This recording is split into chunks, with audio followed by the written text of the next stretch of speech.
What's up, y'all? It's been Yeah. a rough week for me. Like, I don't even know how I'm even doing something right now. It's always something. I can't find nothing, and I'm here. So if I look off, I'm telling you because I am. But you're here, so that's all that matters, we're real people, so things happen, and as long as the folks keep rocking with us, we'll keep putting out content for them. But you're here, and that's all that matters, and we're gonna have a good show. Yes, we are. So I'm Lady Di. This is the Real Precious, and this is the Wednesday 7-ish. So because we always kind of like in the 7-ish time.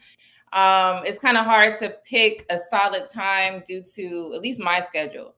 Um, with 4 kids and whatnot. So, but yeah.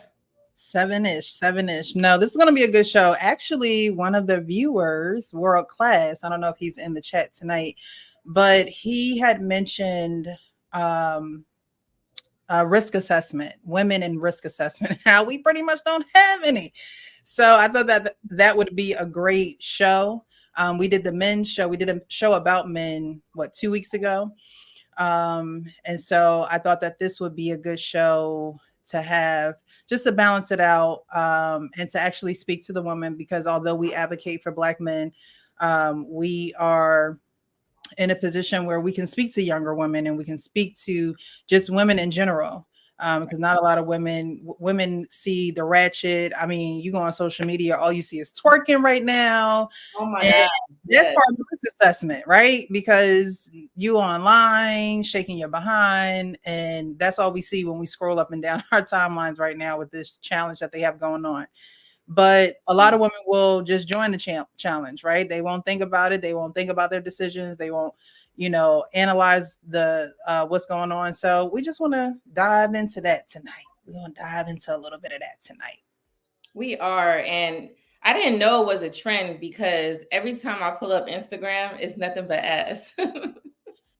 Meg the Stallion and Glorilla dropped this song, and I don't know, understand how it turned into a twerk contest, but it did, and now everybody's on it. Okay, that makes sense because it's like I keep seeing her, their face, and then other women.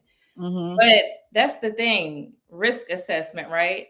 Why is that something that is not thought about? So, like when you're doing those things, okay, you're not in a strip club. This is on public platform. You have to set So, up.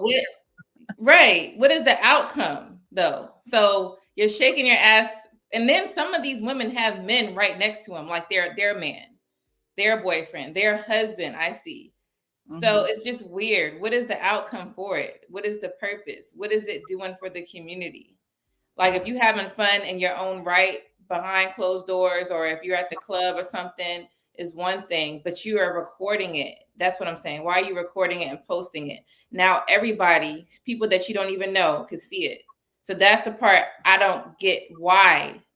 That's something that is not something that is thought about, right? So. Attention. That's all I could think about. It's just an attention seeking behavior. Mm, Um, monkey see, monkey do, because we that, know yeah. women will stream, they will go downstream with the dead fish with all the rest of them. So I Mhm. think I think it's honestly just an attention seeking, activity. Yeah, and they're like in their 30s. So I don't, what else you got to do in your 30s? You should be in your career or, doing something else more productive.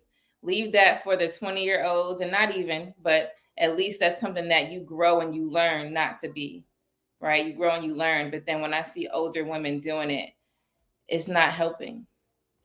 No, Yeah. nope, it's not helping at all, and it's not really giving a good message to the younger women.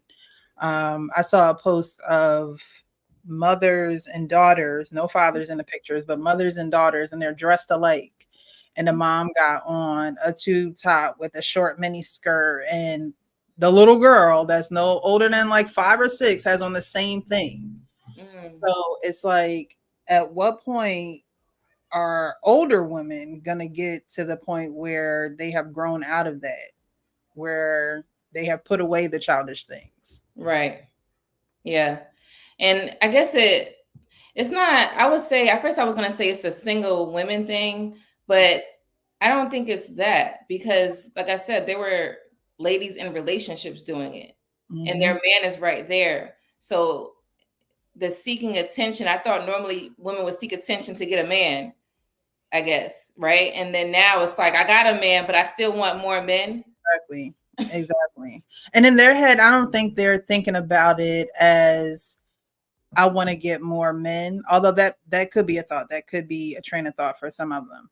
I really think it's just no risk assessment, you know, because it's all I want attention, or let me compete with the next big booty Judy who was on here because mine can flap a little bit wider, and you know what I mean. So I think it could be attention / competition too. Competition, yeah. And that's something that I know we all women have been doing since young, like 5, 6, 7. It's been starting. And it's like now we're professionals at it. Like we compete for a living now. You know, we would think that men do it because they play the sports and everything. And some women do too, but sports is male dominated. But women been competing. It's just on another level, another topic. But I think it's emotionally draining too, to compete for things that sometimes you're like, there's some women that compete for the hair, right? They want longer or curlier hair, but your hair just doesn't grow that length, and it's may not be that texture.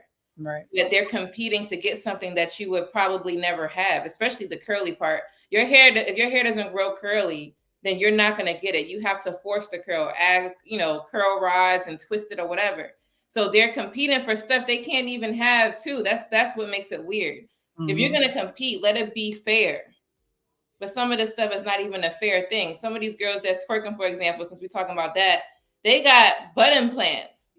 So how is that even a competition? You faking your jiggle. Not faking the jiggle. It's dumb though, but I'm just saying, like, competing for what? This nonsense. But let's get into this clip, and then we're gonna talk more about that. All right. See, why does it do this to me? All right, hold on 1 second, you guys. It was fine right before the show. Yep. Okay. So yeah, while it loads. Definitely let us know where you guys are watching from. Yes, make sure you like the video. Like the video. Yes, yes, yes. All right, here we go. It could stress her out, and she's gonna stress me out. You know what I'm saying? So what is a man to do? I guess even I would like Hank to ask that too. What is a man to do in that situation where he's questioning the woman's risk assessment? Let's just, if we can just keep it to, I guess, finances. That I think that probably make it simpler. For him to, because I'm not literally talking about financial literacy, but I'm talking about the risk assessment of women and what can he do to help her? So right here, just wanted to break this down. Risk assessment is stop, think, and do. And the thing is, when it comes to us women, are we doing this to stop, right? Assess what's going on, think, evaluate it, and then fix the situation? Are we doing that in most scenarios in our whole life? Are we actually doing that? And that's what we want to talk about. I don't think majority of us are doing it. It's more like just acting on, what's being seen or what's going on, but you're not processing what's going on, evaluating and like, okay, what is the better outcome to either fix it or prevent it? Right. Because I don't like a lot of, especially now, I don't like a lot of issues. I don't like a lot of drama. So if I see drama, I go the other way. Right. If a person, let's say, for example, a person tries to bring drama, I cut them off. It's not even, I don't think I let you know. We done. So Benito. Right. Like, it's nothing else to talk about. But that's because that's what I don't like. But this is how you do the risk assessment. You have to, and it's with anything. It's not just relationships. It's with anything in life. Right. So yeah. Yeah, I definitely agree. And honestly, so do you have that again? Can you put that Yeah, back up? put it back up. Because a lot of times things like that. So it says stop, think, and do, right? This illustration looks like something someone made. It looks like something that you would actually probably see in a classroom, maybe something you might see on a job training or leadership, meeting or conference. This looks like one of those type of slides to me. I've been in enough leadership meetings and conferences and traveling for work where they put things like this up, right? So stop, assess the hazards and risk present. So you're going to assess the hazards and the risks that are present. Think, evaluate the appropriate measures and eliminate or reduce the risks. Do, carry out the control measures.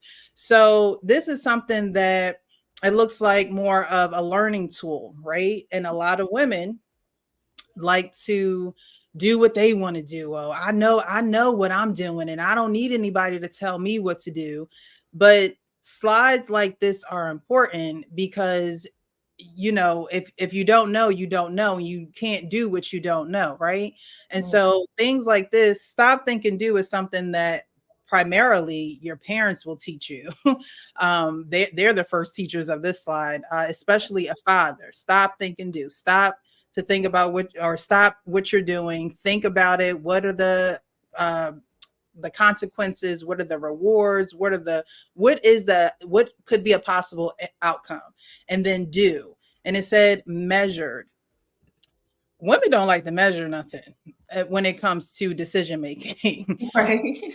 Just go all the way to this end. Whatever happens, happens. And I'm not going to do any risk assessment. And this is so necessary, like you said, not only in your relationships, but in everything that you do, because everything has a risk. Us going out and being in our cars and driving them is a risk. Yep. Right. So, and if you look, it's a red, yellow, and green. Yes.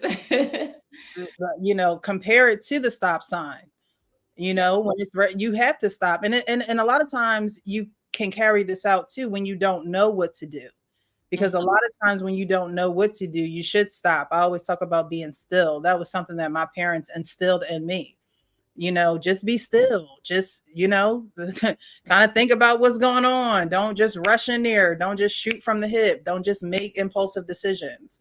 And so I think that illustration is perfect to show, because it really is a 1, 2, 3 step on risk assessment that women can take, that women can actually, screenshot that or whatever as a reminder. Like women act like we can't be reminded of things. We can't, we can't go back and look at things.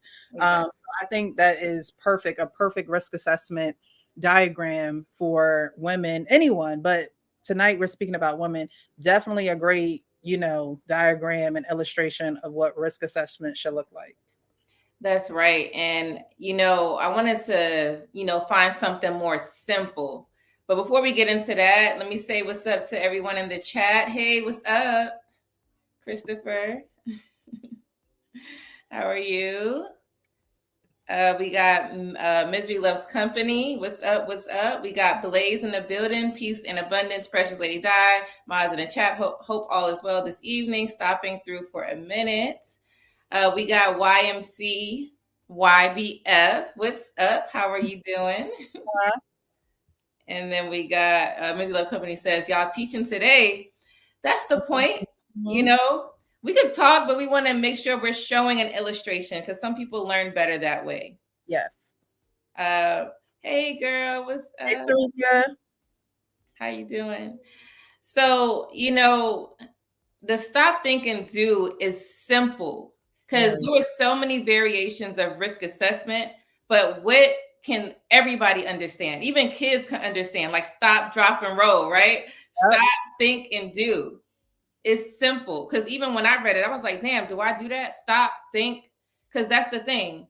And I could just share a quick little story. It's not even that serious, the story, but it's something that I had to do that was important, right? So the other day I was making a health appointment for one of my kids, but in order to do it, I had to take a picture of my insurance card, front and back, right? But for some reason, it would not let me take the picture. So in my mind, I was like, I guess he won't be going to his appointment because that's what I needed to verify everything, right? I guess he won't be going. You know, everything is online now, you know, and if you don't follow the steps, it's kind of like they take it out. Yeah. So I was like, damn. So I tried like 5 times. So what I did was I stopped and I thought about it. I said, there got to be another way. And there was. So I took a picture on my camera and then uploaded it. And that was it. That was it. Yeah. That's a great example. Because that's another thing. We get frustrated thinking that it has to be done one way. We don't think about other ways. When I was younger, I was real quick, right? Quick. And whenever my mom would tell me to go look for something, I'd be like, it's not there. It's not there. It's not there. I don't know what you're talking about, Mom, but it's not there. Right. And she'd always say, if it was a snake, it would have bit you. Because it would be right in my face. But I was so busy with whatever other thoughts or trying to get to what I was doing before she asked me to get whatever she wanted me to get, that I was not really stopping, taking my time to look like she wanted me, and then, come and bring her whatever she needed. And that always stuck with me, because when you're quick to do things and you're impulsive, or you're not looking, or you're not paying attention, things can get missed. My mom always said, haste makes waste. That was always one of her biggest sayings. Haste makes waste. When you do things quick, when you don't stop, when you don't think, when you don't, take the time to do the right thing, then those hasty decisions will make waste. You won't have anything productive. You'll have something that's half done, or you just won't be productive at all. So I truly, truly like that. And I think that a lot of women, it should just be before I call my girlfriend, or before I call my aunt, or before I call my friends, that's gonna, be like, girl, leave him, or girl, do this or do that. How about you take the time as an individual, as an adult, to stop, think, and do? There we go. That was another good example. Sometimes we do learn from childhood, and some of us learn from experience and failure. Yes. There's so many stories I could tell you, but that was just one that was simple. I did save the day for my kid, and we went to our appointment later that evening, and it was over. But we have to do this because in relationships or friendships, so that's where it starts, friendships, you have to make sure that, because when you're doing like a risk assessment, that means that you're properly thinking about how to navigate something. So how to navigate a relationship. Most of us just leave. I know back when I was in high school, he could do one thing wrong and I'm already out the door. Mm-hmm. But that, for what? What did he do that was that bad? So we have to make sure that we are properly understanding the person.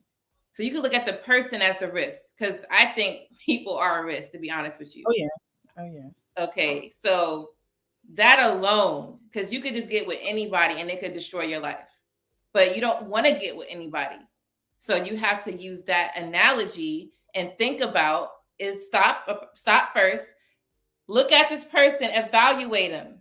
Is this person good for a long term? Not good for you per se, because that's where we get mixed up. Long term, because I want to explain that, because we have someone that we believe is good for us, and then we got a long-term person, life partner, because we could think certain things are good for us, but it's not a long-term thing. It's not something that is longevity in the sense of growing old, right? Getting married, having kids, and growing old. We need to make sure that this person has more than, just he looks good, he's tall, all these things that most women want today. So you have to stop and think about that. And it's okay. Take your time. You don't have to rush it. Take your time. After you process that and you did your checks, piece of paper or whatever in your head, okay, cool. This is something that I could move forward with. Because what I see today is that there are women getting with men and they're wasting their time because they don't even want them. Ooh. Why? Why are we doing that? Now, young, yeah, you're going to do that when you're young. But when you get to that 25 and up, that should be over, because now you're messing with people's lives. You got to think about when you got mad at a man for that mess with your life because he wasn't ready yet. He was still trying to play, right? and he messed with your life. He knew you was a good girl and he still did what he had to do. Now you're doing the same thing to men. So this is something that we got to stop doing. I say 25 because I think 25 is a great age. You've had your failure. A lot of us didn't have a good upbringing. So that's a great age to possibly start. That's not for everybody, but it's a good starting point.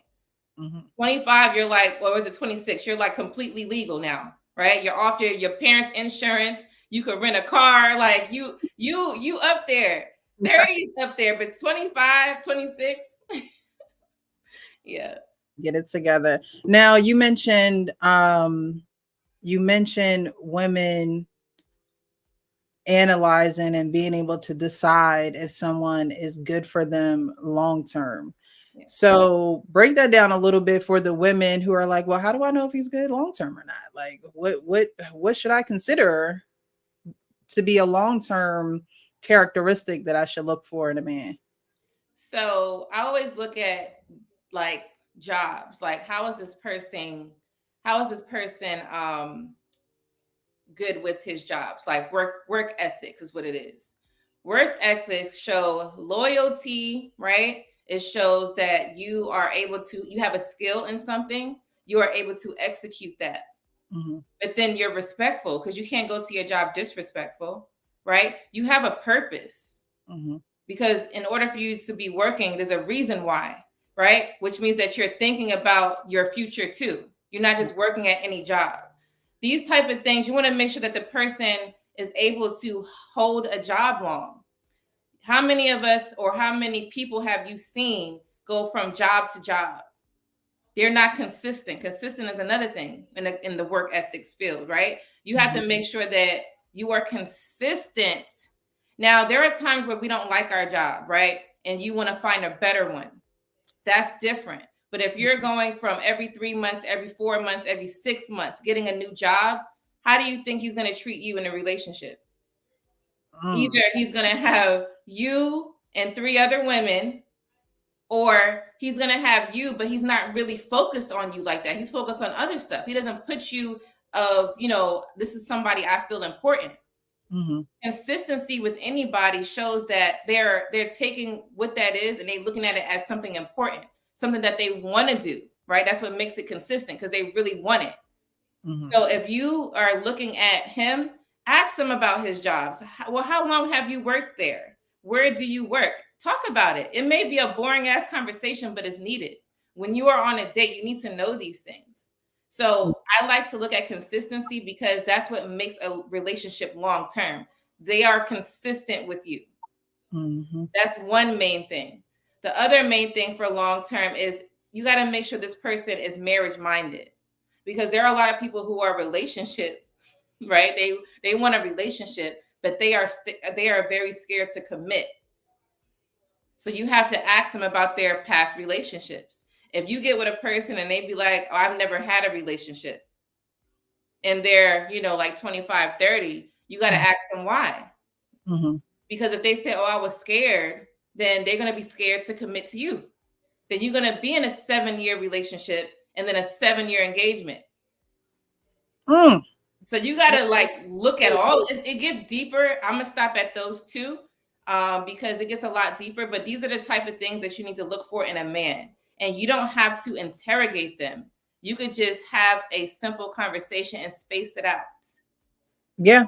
And like you said, you don't have to interrogate them. You can see how a man naturally moves. I always say that you have to study a man and see how he naturally moves.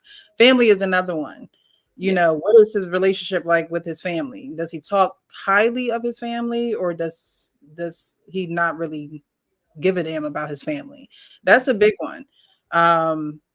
And how he, speaks about others, because you can tell someone's level of integrity by the way that they do their day-to-day, things.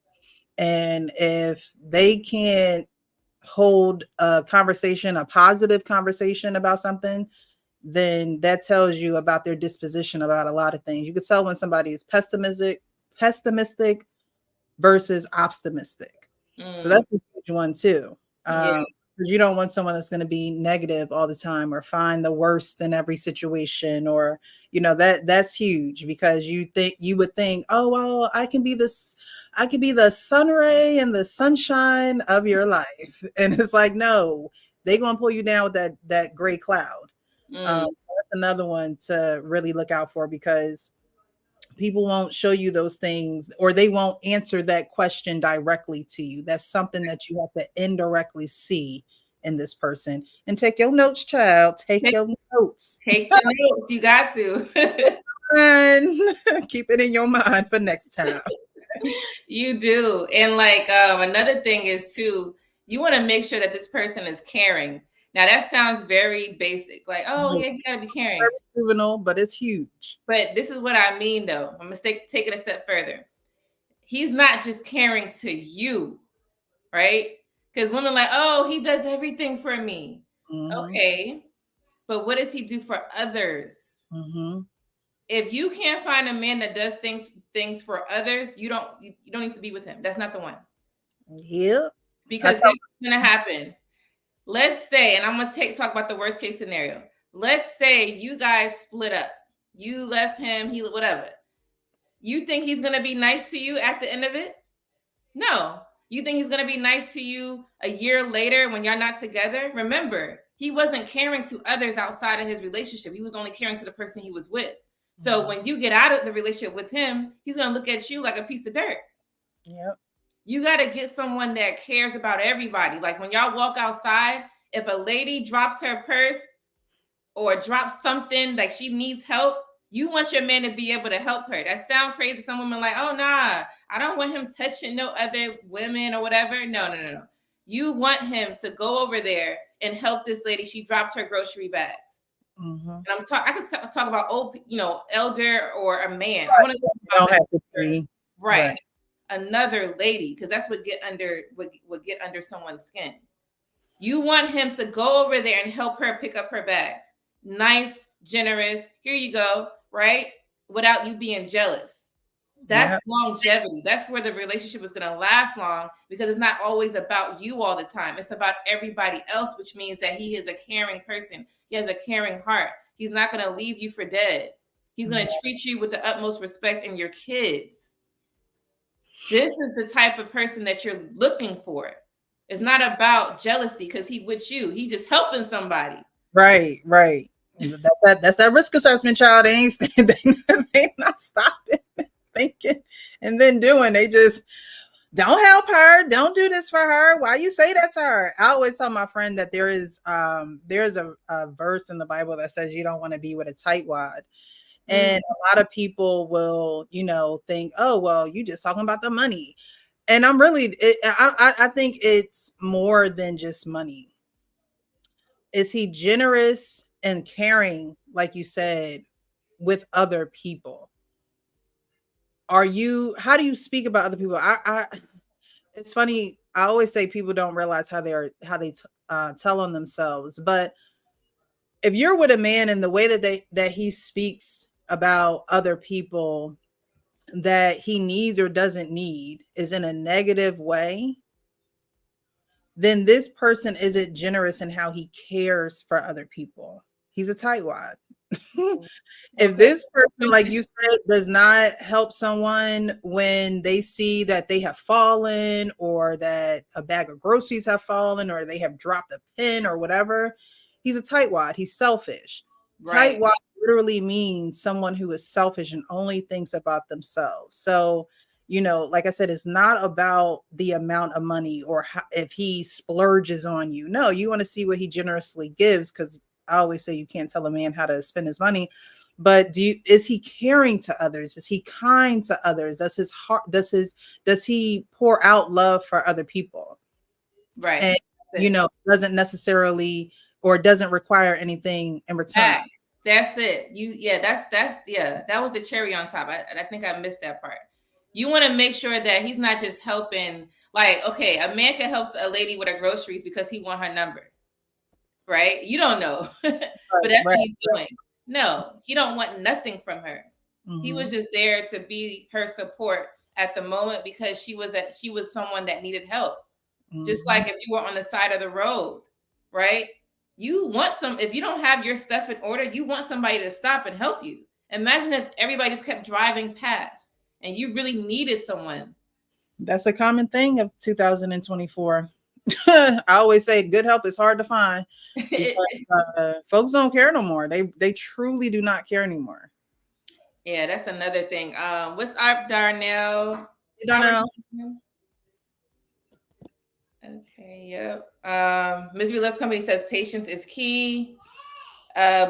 Blaze says this doesn't apply to everyone, but there's many who stare at a few trees but choose to not step back and see the entire forest. Longevity isn't seen as a viable option, and it's a shame. That's weird, though. Everything you should want is longevity, and if you don't, then you're just a quick and you just want like fast money type. You need something that's going to stretch you. Blaze said the 7-year engagement is wild. It is, but it's happening. Yep. What's up, Kasim?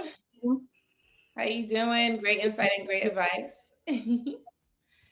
Thanks for stopping by. And we have Simon. How are you? Kasim said you should look for a man's confidence, productivity, and generosity. I agree. That is very true. Like, especially the confidence. Confidence is more than what we may think. It's not just how he look and if he could walk down the street without looking down. That is what you want. But you also want confidence because it's going to help him have, let's say, when it comes to working. Imagine you not being confident working. That means that you're either going to get fired or you're going to quit. Mm-hmm. How are you going to live? So confidence is more than just looks. It's how you carry yourself throughout life. So that's very important, Kasim. And productivity. He's not just, not saying you can't play video games, but he not just unless he's making money, he's not just playing video games 8 hours out of the day, making no money. Right. Right? Because you got some guys that would play the video game and they have not made a dime. Or if they made money, they came from work, right? And they wasting their time because you making money. How about you go invest it? Unless you have a lot of income coming in the house, that's one thing. But there are some people who don't have that much income coming in. Mm-hmm. And what they do, they come home and they sit on the couch. Yeah. You got to be productive in many ways. That's just the aspect that I thought of. And generosity. Yes, you wanted someone that's generous, doing things without it being asked for. So thank you for that. But yes, so let's get into more of the clip. Hey, Simon, these chicks are hot. I don't know. No one cares about that. I missed that one. All right, so let's get more into the clip, y'all.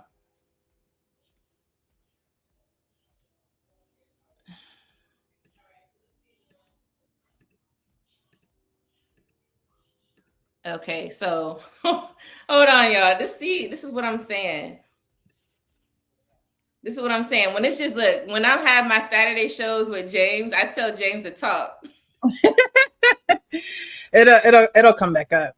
But I did see Blaze. He says kindness is effortless, doesn't cost a damn penny. If it was in reverse, and if you live long enough, that will be the case one day. Wouldn't you want someone to show you kindness?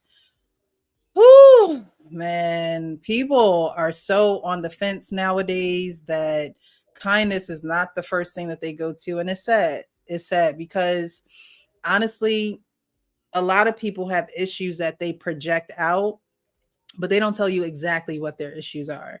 So someone being snappy and smart and, that's something that's deeper within. That's why I don't take offense to a lot of things people say, a lot of things that people do, because that's a you problem.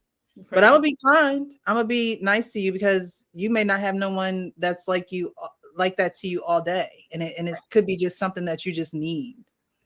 That's true. That's true.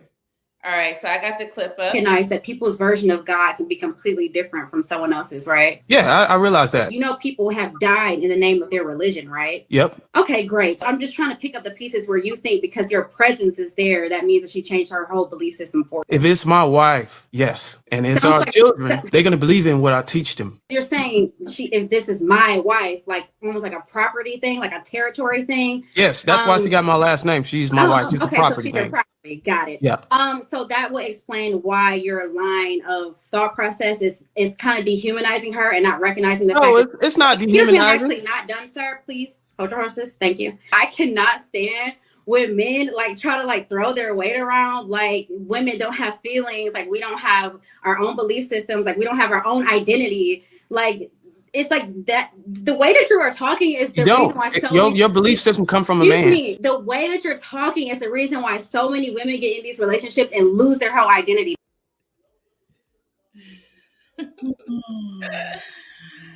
Shout out to lapeef.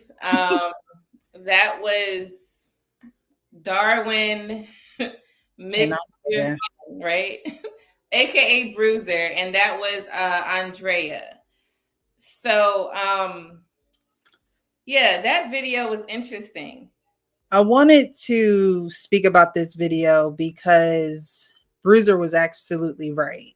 You know, when you decide to marry your man, then his belief system is a belief system that you naturally are going to follow.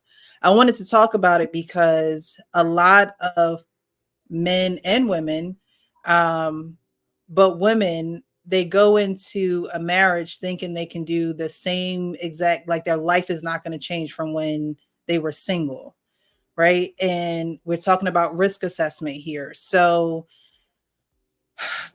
I'm a Christian. So my risk assessment isn't going to be, oh, well, let me go mingle with all these non-Christians. It's going to be, okay, if someone is interested in me, we're going to have the conversation of what you believe in.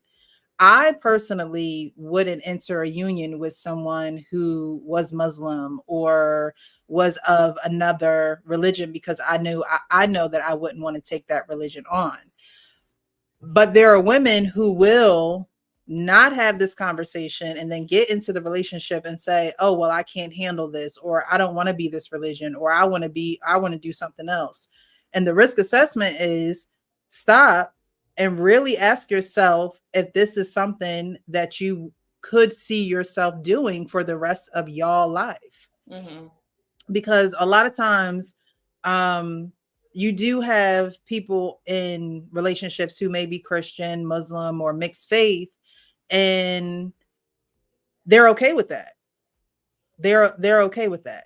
I personally am not okay with that. But as far as the clip is concerned, I think that if you feel very strongly in your faith, you can't tell a man who is married and the woman has agreed to be with this man that he is dehumanizing her because she has agreed to this. As a person who is going into a relationship, you can do your own risk assessment to see if it's something that you want to be in.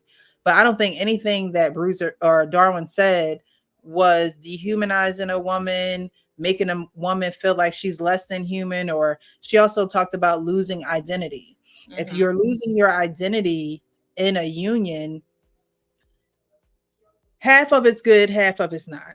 You don't want to lose yourself. You still want to be an individual. But I always say there will be growing pains in becoming one. So there are going to be some things that you're going to have to shed. You're going to have to sacrifice. You're going to have to give up because it's not something a man would tolerate or wants in his life or feels as though it's benefiting the family. Not just you, but the family. So when she said lose yourself, there's no way that you can lose yourself if you're being, I have this term hot, honest, open, and transparent. And I think a lot of people are not hot with the people that they are interested in, start talking to, and then develop these long-term relationships with. They're not honest, open, and transparent with these people. And then they take the next step of getting married. And I've always been told that just because you got married don't mean that it's just going to magically change when when you get married, or the things that were aching you and bothering you in singleness, just because you get married, they don't go away. Right. So these are conversations that you truly need to have in depth with a person before you go ahead and take that step. And that's part of the risk assessment. So I think that she was trying to make a point with Darwin, where it's just like, all right, girl, well, maybe you just need to do your risk assessment. But him as a man, you know what I mean? Heading a family, being a leader of a family, that family is going to naturally acquiesce to his leadership. So I wanted to play that just because women don't assess that. It's just, yeah, but you're dehumanizing. Yeah, but you can't say this, and women are losing themselves. And it's like, no, women aren't doing risk assessment. And yeah, that's great points you made. It's just that with her, how do I say? So like for marriage, that's what we're talking about. What's happening too is women are watching other women. Women are watching wives, and some wives don't know how to handle their marriage. That's the problem. And when a lady doesn't know how to handle being a wife, it looks negative, and it looks like she's losing her identity. This is how it looks, and she could be, because she is, like you said, the risk assessment wasn't even there. She did not properly plan out her life, because when you get married, everything changes. Everything. Like anything you could think of about your life, even your name, right? That's dramatic. But everything with it is gone. Mm-hmm. Not in a bad way. It could be bad depending on how you do it. But there are women who are depressed, and it's because they lost themselves in the marriage. What they were supposed to do was to find themselves in the marriage. You are a new person. You are a wife now. You have someone's last name. And they didn't do that. They wanted to be the same person they was, right, when they were single into the marriage. And they're not communicating, just like they weren't communicating before they got married, having the failed relationships, right? They're not using the tools to keep a successful marriage. So the marriage goes to shit, basically. And then because there's kids, and most of the time when there's kids involved, you're focused on the kids. So what you're not doing, you're not getting your hair done. You're not properly washing your body. You're not, doing anything feminine like. You're throwing on any type of clothes, sweat, anything that, go ahead. What Rihanna said. You like, some days it's cool, but most of your days, 95% of the time, no. They're throwing on anything. They're shooting at Starbucks because they can't handle it. They need the caffeine, and they do it for years. Right. Then they gain weight. They get a lot of acne. They're not working out, because working out does help your mood. They're not doing anything. What they're doing is they're complaining to their girlfriends, like that girl that was just talking, Andrea. They're complaining to girls like her, and she's taking in all of it. Girl, you lost yourself. How can you let him do that to you? He didn't do what? Meanwhile, you don't even know what's going on. You don't know that she wasn't able to plan and organize. Because when things are going down, you have to figure out how to make it better. Yeah. And me being a wife, I've been a wife going on 8 years coming up. I had to learn some stuff myself. It has nothing to do with my husband at all. It has everything to do with me. Yes, he does help in the sense of if I think he should be part of this organization, I will let him know to make it better. But sometimes it's what I need to do.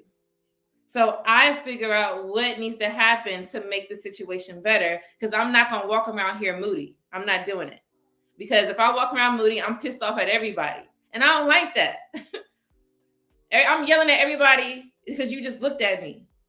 And then I'm going to blame James at the end. I'm going to blame my husband at the end. Come on now. I like to make sure that me and James have a good relationship. So I have to make sure I'm doing my part. And that's what I see a lot of women are doing. Now, there's going to be women that don't like that I'm saying this because they're like, well, because he didn't do this. They always going to blame the finger. But I'm telling you, half the time it's going to be because they did not organize their life properly. They're complaining about sleeping schedules. Like, you should hear all these complaints with wives. My kids won't go to bed on time. It's like 12 o'clock, whatever. Okay. Who raised them? Because if you had somebody raise you right, you was in bed by 8, 9 at night. Okay. Really? So why you letting your kids stay up till 12? Running, looking all snotty and everything. This is bad. Okay. So what you and your husband gonna do about that? You just gonna let them do it and then you're gonna complain? You have to communicate. You have to communicate. Right. And like you said, what are you and your husband going to do about that? The husband, while he is over the family, he's over the wife, but the wife is over the kids. So it's like, why don't you have your kids on a schedule? You know what I mean? That's something that there should be no leniency in that, because it's part of the house schedule. Dad probably has to get up early for work. Maybe mom has to get up early for work. If she don't have to get up early for work, maybe she has to get the kids ready for school. And you know what I mean? It's part of a system and structure, and if you're not raised with that, that is not going to be something that is second nature to you. Because if you're raised with it, it's almost like, oh, well, let me, do X, Y, and Z because mom did it or dad did it, or this is just how it was done in my life. As a child, that sleeping schedule and the babies in the bed, men complain about that. Yeah. Because this is your area. And it's not to say that he's not hands-on. I'm not saying that the men aren't hands-on, but what I'm saying is that is an area that a woman does control, and it's like, okay, you need to have that under control because understanding. Yes. Because I'm gonna be honest with you. Most of the time the men are not handling that. Meaning like they're not in control of it. Right. They're not. So husband, wife, right? Both of them working. Let's just say what it is today. Most people are working in the house. Mm-hmm. But what I'm saying is we women, right? We have that nurturing aspect of how to teach and raise our kids. Yeah. Husbands and men, they're not all like that. So we still have to consider gender here. And this is what I don't think wives are doing. They're not considering that my husband is a man. Yes, he is a father, but he is still a man. You are a wife, but you are still a lady. Mm-hmm. You still have things that your husband is not, majority of people are not going to have. And I don't think they consider that. They look at this man and be like, he's supposed to do all of this stuff with me. No, he is not. Unless he is that type where he like giving baths. And he's like, bubbles and, doing the duck dance. Like, come on now. Honestly, I'm going to be real with you. Most men ain't doing that. Nope. They look, ESPN remote in here. No, it's true. And that's the honest truth, though. And it's not like they don't want to help, but they looking to you for you to do your part.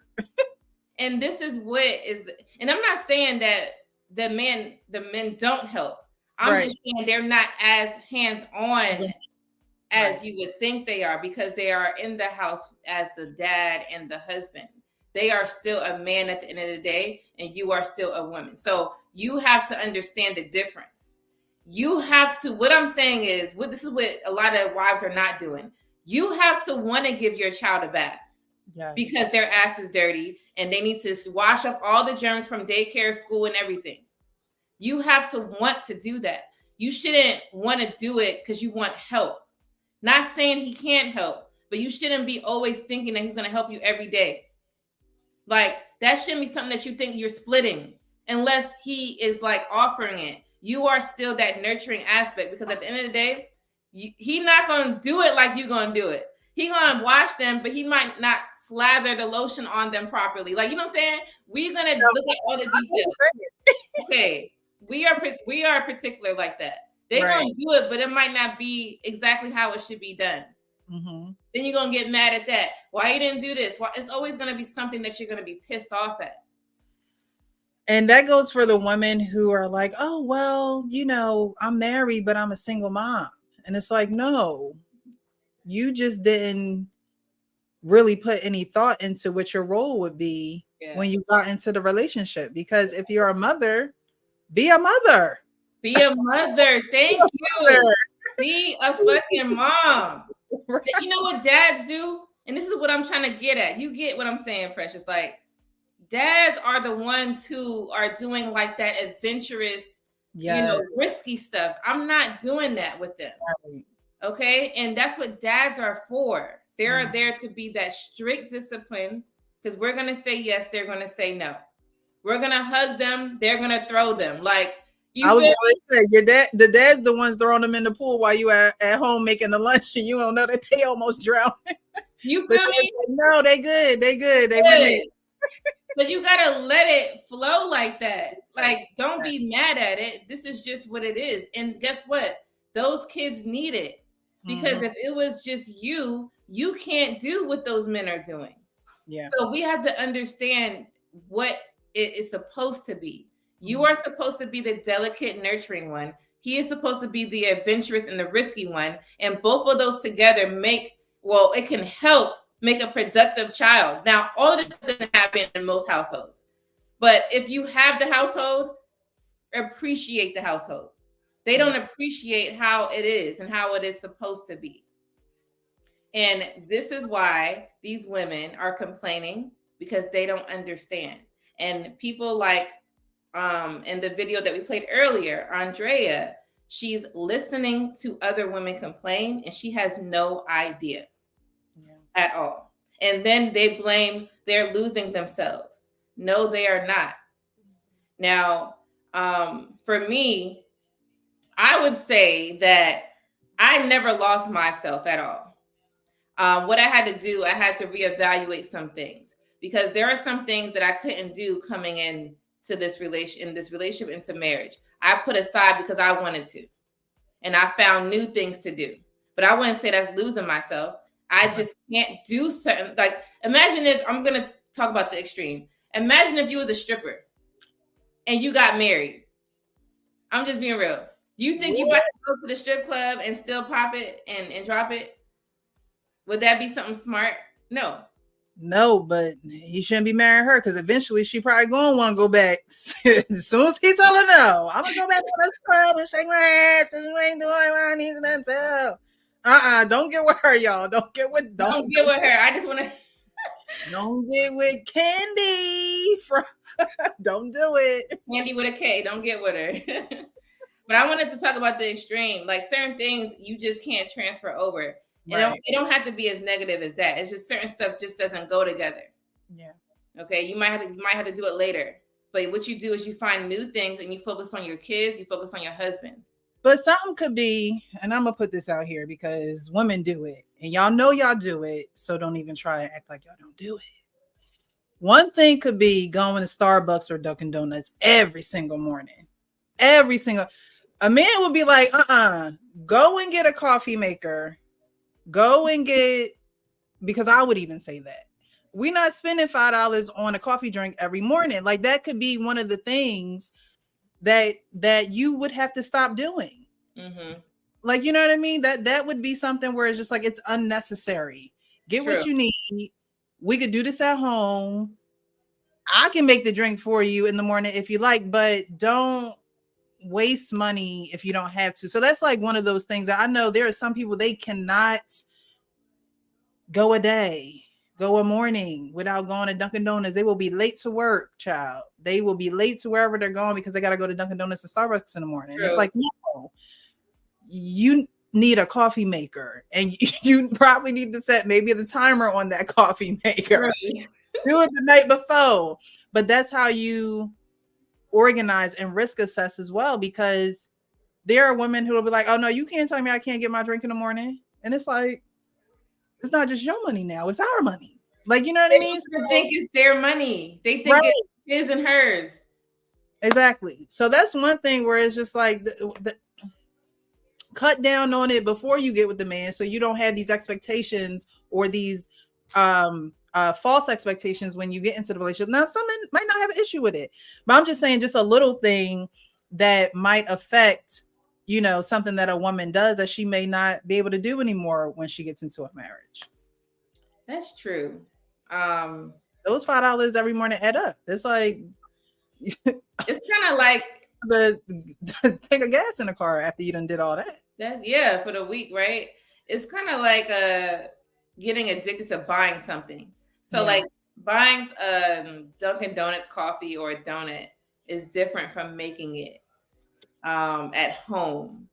But you just have to get past that. Try to make it as good as you can. Find things to make it nice so you won't be like, dang, I'm still craving Dunkin' Donuts. You got to figure it out. But trust me, I'm guilty for doing that. Well, not now, but I used to do some of that sometimes. I just like buying stuff out. I'm a foodie, so I like to buy food. Right. I like to eat food. I don't mind going to a restaurant. I could go every day. I promise you, it doesn't bother me. But I can't do that. It's just not smart. So I understand exactly what you're saying. But yeah, we got to do better with risk assessment. It would save your life. And when it comes to marriages, it would save your marriage. You have to just be a wife, be a lady, and accept what you are. Stop expecting everything from the man. You want him to do all of this hardcore stuff. Then you want him to come back and be nurturing like all the time. I'm not saying he can't be. Sometimes, but like all the time, now he's double working because you're not going to do nothing masculine. So it's kind of like, why you want him to do all of this and you're not going to replace what he's doing? That don't make sense. So we just have to, it's a lot to it. And when I hear these conversations, I'm like, if they only knew, like, they don't understand. Like I said, I'm married and I talk to wives. You should hear half of the complaints. And then I have wives that don't complain. They're more like, you know, thinking like on my level. Even you're not married, but you have some of those like qualities of thinking about what's going on, processing it, you know? The only reason I think this way is because I was raised this way. Literally. I was raised this way. So I can't think another way because that's not what I saw. You know, I saw two people working together. I saw my mom. You know, my mom started out when, and those who don't know, I was adopted. So when we first came into the family, my mom was working nights. My dad was working in the day, corporate. And then eventually my dad went back to school. He got, you know, a raise, earned more money. My mom became a stay-at-home mom. So I saw my mom a lot more than I did when she, you know, worked at the post office. When I say I saw her a lot more, I saw what she did. I saw her dedication. I saw how she catered to my father, but I also saw my father, like I said, work, go back to school. I remember he went to Lincoln Tech. And when I was younger, I didn't understand any of that. I just, you know, you know, you think they working or doing whatever. But as I got older, you see it. And so that's just the mind frame that I have as a woman. Okay. You know what I mean? So not even being a wife, but just being a woman, seeing what it looks like. And some people will be like, oh, well, I don't want to do what my mom did because, you know, she waited on my dad hand and foot and blah, blah, blah, blah. But what else was she going to be doing? Like, you know what I mean? You either want to be out in these streets or you want to be underneath somebody's leadership. It's just there. To me, it is no in between. You know what I mean? So that's just what I saw. And that's interesting. That's interesting because you grew up seeing that. I grew up kind of, it was like half and half. I seen it and then it got cut short. So, and then I seen the opposite. So I don't know. I think I was just a humble person from like when I was young. I think me being humble helped me, but I learned a lot of this stuff later on, just by being observant to the world. And like, I'm not doing this. I don't want to be that. This is what I deserve. Like I looked at my life like that. And then that's how I kind of came to my conclusion on what type of life I wanted. And then I kind of just went forward. But it wasn't easy out here. It's hard out here when you don't have guidance. That's why me and Precious are on here, because, you know, some of us didn't have guidance. I know I had it half and half. So we want to come up here and just like share knowledge and help the next, you know. But I appreciate everyone for being in the chat. What's up, Kaz? How are you? Blaze says, raising hell about sleeping schedules, something that can be easily resolved. Yep. Yeah, it's bad. Like they complain about every little thing. I remember one time I heard a complaint about her husband was it sweeping or mopping the floor properly. So it was just a complaint all the time. Because I think they had like 6 kids, and she complaining about what he not doing with the floor. And I'm like, well, why don't you just teach him? I did show him, but I said, but how did you show him? Was you yelling like this? Because you're yelling at me. You know, like you got to be able to talk to these men. So what I say, if you feel like you cannot talk to your man, you need to switch it up, make it fun and sexy, because this is what we don't do. If you talk to him like you his mother, he's going to think like, oh, this is a chore, and he's going to go right back to his childhood. We are not his mother. We are his girl, his wife, whatever you are to him. So you got to give him something that his mother can't give, which is that sexual touch, okay? You hear me? Got to do it. So it sounds silly, it sounds extra, but sometimes this is what it takes to start making a change. Right. Put on what he like and sweep the floor and be like, hey, this is how you do it. This is how it needs to be done. Do stuff together. Make it fun. Now, after a while, you don't got to do it like that all the time. Or maybe you do. Maybe he's like, let's sweep. You want to mop? Well, you got to make it fun. You better put on that maid outfit. Do what you got to do. Do what you got to do.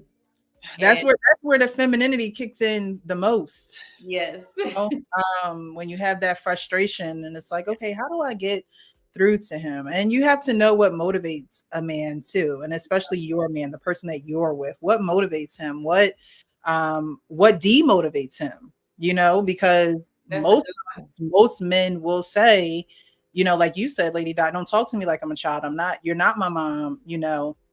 And that is a huge demotivator for men, because they are men. So, you know, a lot of women don't like to stroke a man's ego, right? They're like, oh, I'm not doing that. Why should I have to do that? Why not? He's a man, and you have to know what motivates him. And part of doing that is stroking his ego, so you know what motivates him. Mm-hmm. Yeah. It's true. And it's weird. Like you said, why don't you want to do that? Like, that's your man. So get to it. Chop, you got work to do. Like, this is a work in progress. You have to, if you want something, you need to go and get it. I'm one of those. I'm not going to just be waiting. I'm going to ask a lot of questions. I'm going to go seek information, and I'm going to get it done.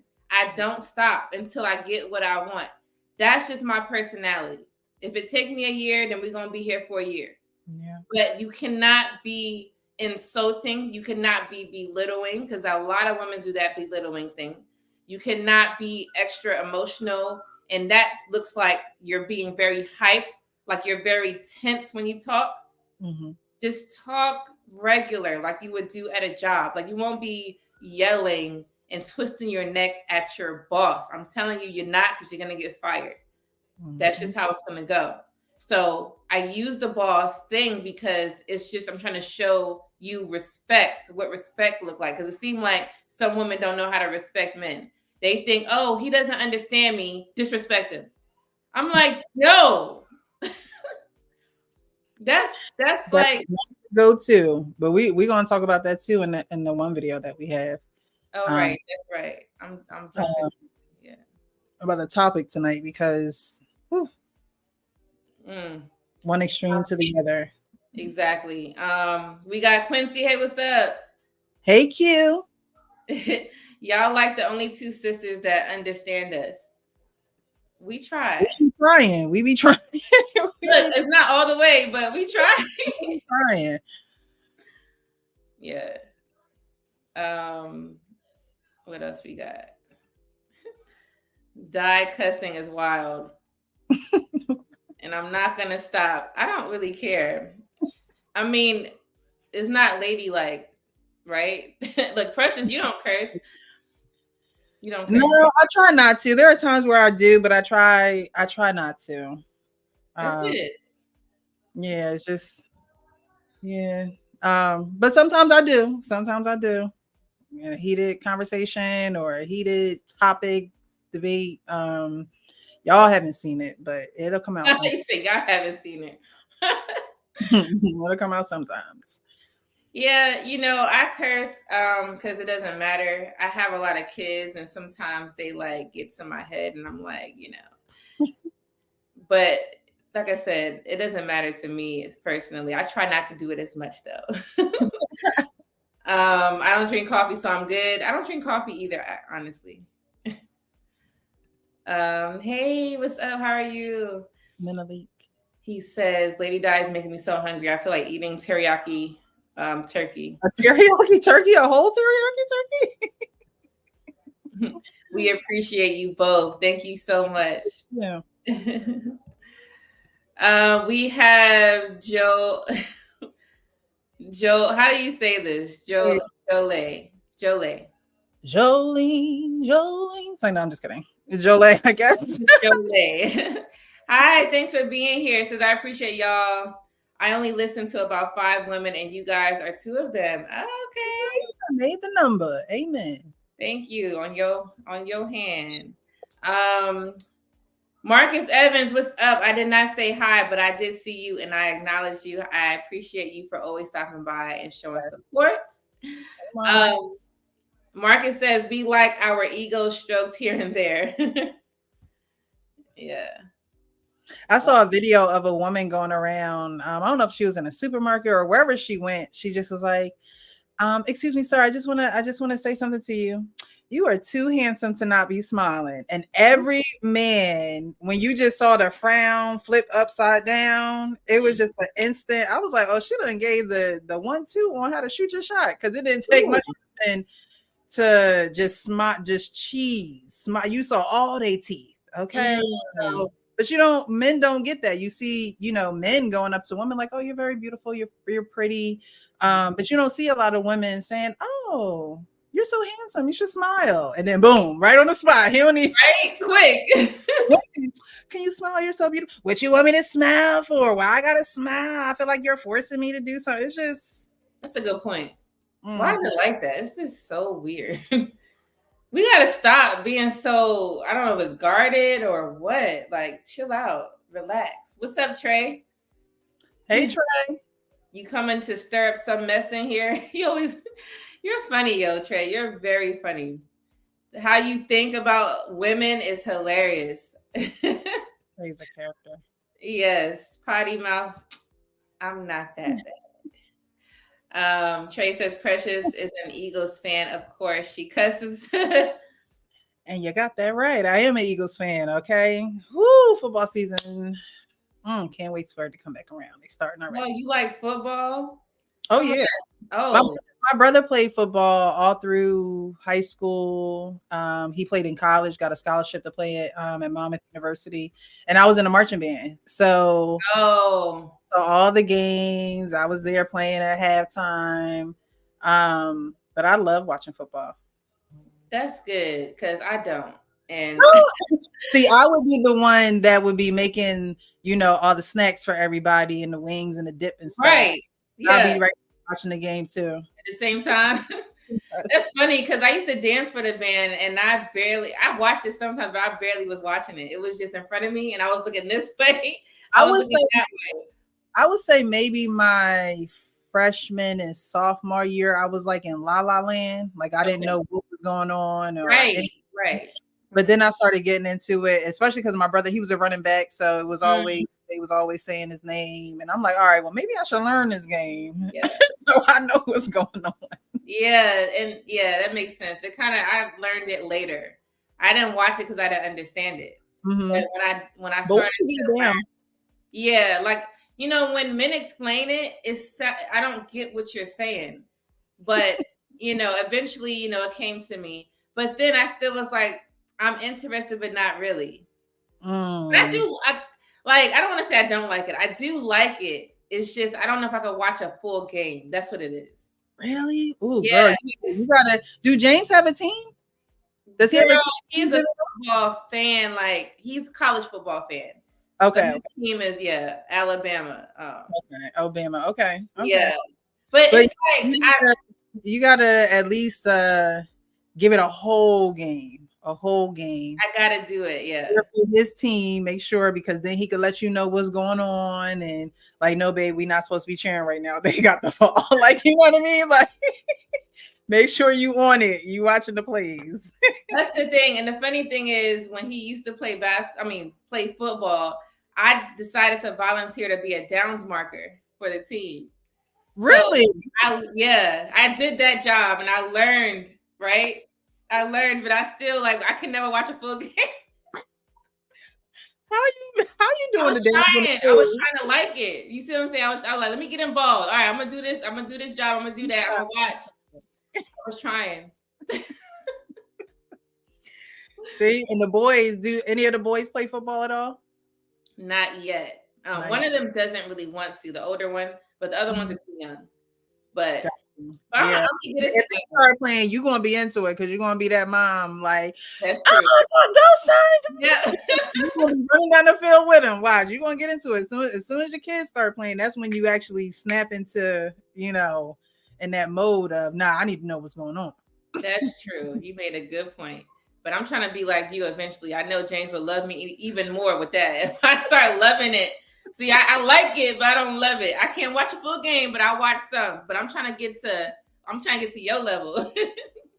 You'll get there. You'll get That's funny. Yeah, I know. I'm trying. Kudos. Yeah. Alabama, yep. Coco Yoga, what's up?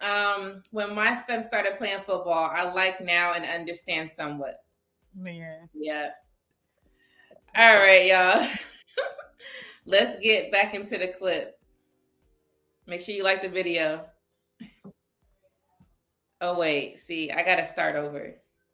Let me start over. So football is my sacred time. No woman allowed. You don't what?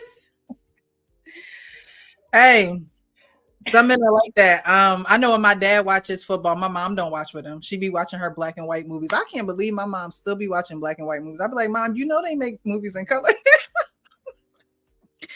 She still watch her black and white movies, but that's just she's like that. She's not into football. Although, my dad's a Cowboys fan. Boo. My dad's a Cowboys fan and my mom is a Cowboys fan because my dad is a Cowboys fan.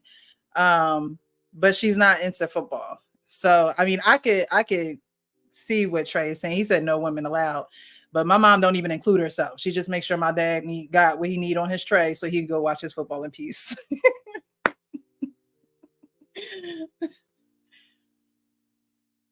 Oh, I think you're on mute, love.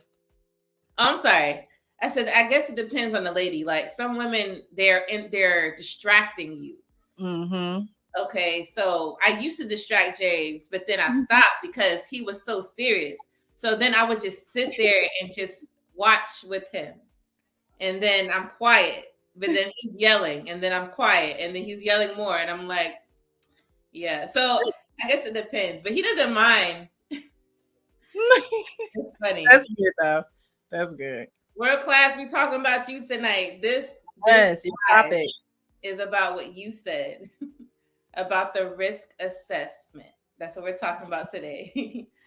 So shout out to World Class. Make sure you guys subscribe to his channel. All right. Let's get into it. I had another baby in November by this crazy man. Yeah. I'm a crazy, whole man. nother baby. Mm-hmm. Okay. That I decided not to keep. And do you know how hard that was? Yeah. Okay. For me to give away a whole human being. You was ready to have it. I told you it was going to be a boy. You know what I mean? You had him, you said on November, right? You told me that the baby died and died. This is the thing about her. I did. She said the baby died with his umbilical cord wrapped around his neck. Oh, I was not that dramatic. Now you add. Don't play. Don't play. Because I ain't do that. I said the baby passed away and I didn't want to talk about it no more. That's what I said. And that was the end of it because I wasn't going to talk about it. Because you left me alone with Halo and then I turned around and got pregnant by you again. And I might hate you for the rest of my life, for real. Because you knew. You knew. Why would you tell him that the baby was dead, though? To be honest, I wanted him to be hurt. I wanted his feelings to be hurt. I just wanted him to feel something because I never feel like he feels anything. And I'm always the one just feeling some stuff, like feeling hurt, So feeling you want him lost. to feel what you're feeling? I did. And I apologized to him for that. And I know that's never going to be enough. You know, apology is not enough. I understand that. And I understand what I did was wrong. And it was very wrong. And I'm sorry. But I did. I wanted to punish him. I really want to encourage y'all to stop sleeping together. I really do. I really do. Because you two are both hurting and are grieving still, and there's so much going on. Maybe one last time. No more, no more, no more. Child. No risk assessment on her part. Talk about some maybe one last time. No risk assessment on her part. So I watched that whole show on Karamo. And so she had a baby with him, and there was no risk assessment because she said that he left her with the first child, but then she goes, I turn around and get crazy or get pregnant by this crazy man again. And it's like, who is the crazy one? Who exactly is the crazy one? And so what she did was she lied to him, told him that, the baby was dead. And she actually gave the baby up for adoption. So Wait. I'm sorry. Hold on. I just heard the last part you said about, I heard that she said the baby was dead. yes. But then you said she gave the baby up for adoption? Yes, she gave the baby up for adoption. So she doesn't see the baby at all? Like, nope. That's why he was crying even more, because I'm like, okay, the baby's not dead and he's still crying, but oh my gosh. Mm-hmm. So the baby was never dead. So she lied to him. And like she said, she wanted him to feel the hurt. And that's the problem with a lot of women. Instead of being accountable and stopping the craziness that you are causing, instead of doing risk assessment and stopping, thinking, and then doing, you are just doing. And it's bad enough you have one baby with him and you say that he left you with that baby, but to continue to sleep with this man and risk getting pregnant again is, I believe, now they both lay down with each other, but I believe that is a her problem, because at the end of the day, you already knew what the situation was with the first baby. So why would you continue to sleep with him unprotected? At least protect yourself so you don't have any more babies come out of this union. But like Dr. Karamo said, stop sleeping with him altogether, because not only are you having babies come out of this union, now you're having lies, deceit, hurt. You have another life that is in existence of, and the baby has two parents, biological parents, that he'll probably never know, or she probably, I don't even know if it was a boy or girl, but they'll never know because two people were being irresponsible. So, that video really shows that as a woman, she's not even trying to practice any type of risk assessment. Like I said, even after Dr. Karamo said, y'all probably should stop sleeping together, she gonna say one more time. So that goes to show you right there, she has no motivation to change her path and go a different way. And that's how a lot of women are. They will continue to make the same mistake over and over and over and over again. And a lot of women, I talked about this in a post on my channel, but a lot of women will want to see a man hurt. A lot of women will want to cause you some type of physical pain because they've been caused emotional pain. And men have to really be careful who they are giving their penis to. because she had another baby and gave the baby up for adoption. But some women will bust the windows out your car. Some women will bust holes in the condom. Some women will do things that will produce horrible results. And men don't see it coming because they so wrapped up in the coochie that they're like, oh, nah, she won't do that to me, or she wouldn't do that to her, or they're just really not even thinking about her destroying his property or anything like that. But all the while the woman is scheming, thinking about how she can get you back, instead of her doing the right thing and just walking away and stopping all the madness altogether. Yeah. That's a lot you said there, but it's kind of like okay, she mentioned that she was doing it to hurt him. But if you gave the child up, I'm sorry, this is going to be a little ghetto, but James, can you please get me a bottle of water? Okay, I need a bottle of water like right now. Stat. Like, I don't know what's going on. I need some water. James, can you hear me? I need some water. All right. Anyway, what she said was, oh, wait, I'm sorry. I got to do something else too. Hold on, y'all. Hold on, y'all. Where are we? Somebody said, shout out to James. Yes. Backstage crew.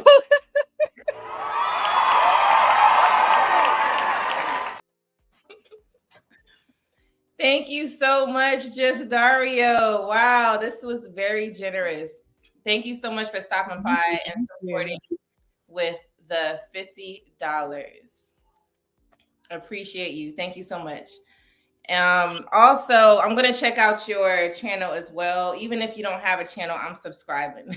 I'm one of those. I love to support and follow back. I'm saying this because this is not even that important. But on my channel or on my Instagram, there are people who support me. I will follow you even though you don't have nothing going on. But I like to show support back and just to make sure that you understand I can see you, you see me, we good. There's some people that don't do that, but I do it. So thank you so much, Just Dario. Okay. So with her, like she said she wanted to hurt him, but aren't you hurting yourself? You gave up not only his child up, but your child. So how does that make sense? She's not seeing it that way. She's just seeing, oh, I'm a get back at him. I'm gonna get back at him. And it's like at the expense of a human life. Yeah. It doesn't make any sense. It's a blank page. Like, girl, when you go in there, you're gonna be looking around like where everybody else at. It's okay. But that's nice that, even though they don't have anything, they do support. That's very nice. So thank you. I'm still gonna do it. I guess he didn't hear me with the water, but I'm gonna keep moving. So, oh wait, I hear it now because my throat is like. But anyway, so thank you. No, James, I need water. Oh my gosh. Anyway, I'm real transparent, you guys. It doesn't matter. We live in life. We on a panel. We're it's not a panel. We're having a conversation, but I need some water. Look, she's sipping on her Chick-fil-A. I'm not about to be all proper. I need some damn water. I know, I'm always sipping on some. Oh, look. What the thank you. Oh. Lady Dog needs an intern. Let me tell y'all. But I'm gonna shut the camera off. Hold on. Gotta get that straw, girl. Oh my goodness. Okay. All right. Anyway, so the fact that she gave, thank you all for stopping by too. I keep talking and stopping myself, but a lot of y'all just came in out of nowhere. We got D is in the building. Thank you so much for stopping by, D. Always supporting for a long time. Menalik says, "God damn." Okay, yes. We got Harrison. Thank you. Lauren, hey. Girl. Yes. Yeah, thank you all for stopping in. We got Passport Bro Villain. Yeah, passport bro villain. Okay, what's up? Hey, hey. Yes. And it says Lady Di needs an intern. Man, tell me. All right. So the fact that she said that she gave the child, or you said that she gave the child up for adoption, but she was trying to hurt him. You're hurting yourself because now you don't even have the kid. So why? This is what I hate. Why do people make up excuses, but that's not even the truth? Why don't you just tell the truth? You didn't want the kid either. And I don't want to hear like, oh, well, I was going to be a single mother. Okay, well, you about to be a single mother. She was already one with the first child. Like, this isn't her first child with the man, it's the second one. You know what I mean? Right, So, the second child. Like, you went full term. You didn't cut it at the 9-week, 10-week, or however they make it legal now. Which I'm not going to talk about this today about pro-life or pro-choice. I'm just saying, you didn't even go to that step. You went full term and gave the child up for adoption as if you didn't want the child because you didn't want to be a single mother. How about you just be real? I don't care if it's bogus. Say your truth. Say what it is that you are feeling. This is how people are going to understand you and everything else around it. We want to know what you are thinking, you are feeling. I love when, even like I said, even if it's crazy, I love people that tell the truth. Right. Because if we start talking about lies, now you're wasting my time. You're wasting everybody's time. She sounded even worse, saying that she wanted to make him hurt. That, to me, that's even worse. You know? Yeah, that she wanted to hurt him because, well, I think, did she say that she wanted to hurt him because she was hurt? Right? He said that. So we got to get away from revenge. Yeah. We cannot always want revenge. I've never really had that in my bone or anything. You have, okay. So I can't really understand that concept. Time goes forward. It don't go back. What am I gonna do? What is little old me gonna do? I'm only gonna set myself back trying to set you back. I don't have time for it. I don't have time for it. That was the smartest, yes, what you just said. I'm setting you back on set me back. Y'all not thinking about it. Risk assessment. Risk assessment. Think or stop, think, do. Stop, think, do. Let me tell y'all a story. I got another one. So there was a time where I wasn't married to James yet, but we were in a long-term relation, like 3-year relationship. Well, I think it was 2-year relationship, but it was a serious relationship. And this girl tried to destroy my relationship with James. She lied to people and said that I wanted to basically steal someone's husband. What? I wanted to be in a relationship with someone's husband while I was in a relationship with James, basically. Oh, with somebody else. And yes. Okay. Yes. I wanted to destroy someone's marriage by being with that person's husband. Meanwhile, I'm in a relationship. Okay. They put that out. She put that out there. And while I'm in a relationship, if let's say James was one of those insecure men, I could have lost him because he could have believed it based off of whatever she came up with. Right. So what I had to do is I had to show receipts to prove that I did not do X, Y, Z. Now, the risk assessment part, the revengeful part. What I didn't do was go to her house and whip her ass because that's what she was going to get. Whew. She was going to get everything because you can't come into my life trying to do something like that. Especially if it's fake. As much as I wanted to, I didn't because then she deserved it. She deserved it. But that would be getting revenge, right? Yeah. What you should do is you should try to let them get it naturally, something for her, right? Something's gonna happen for her in her world.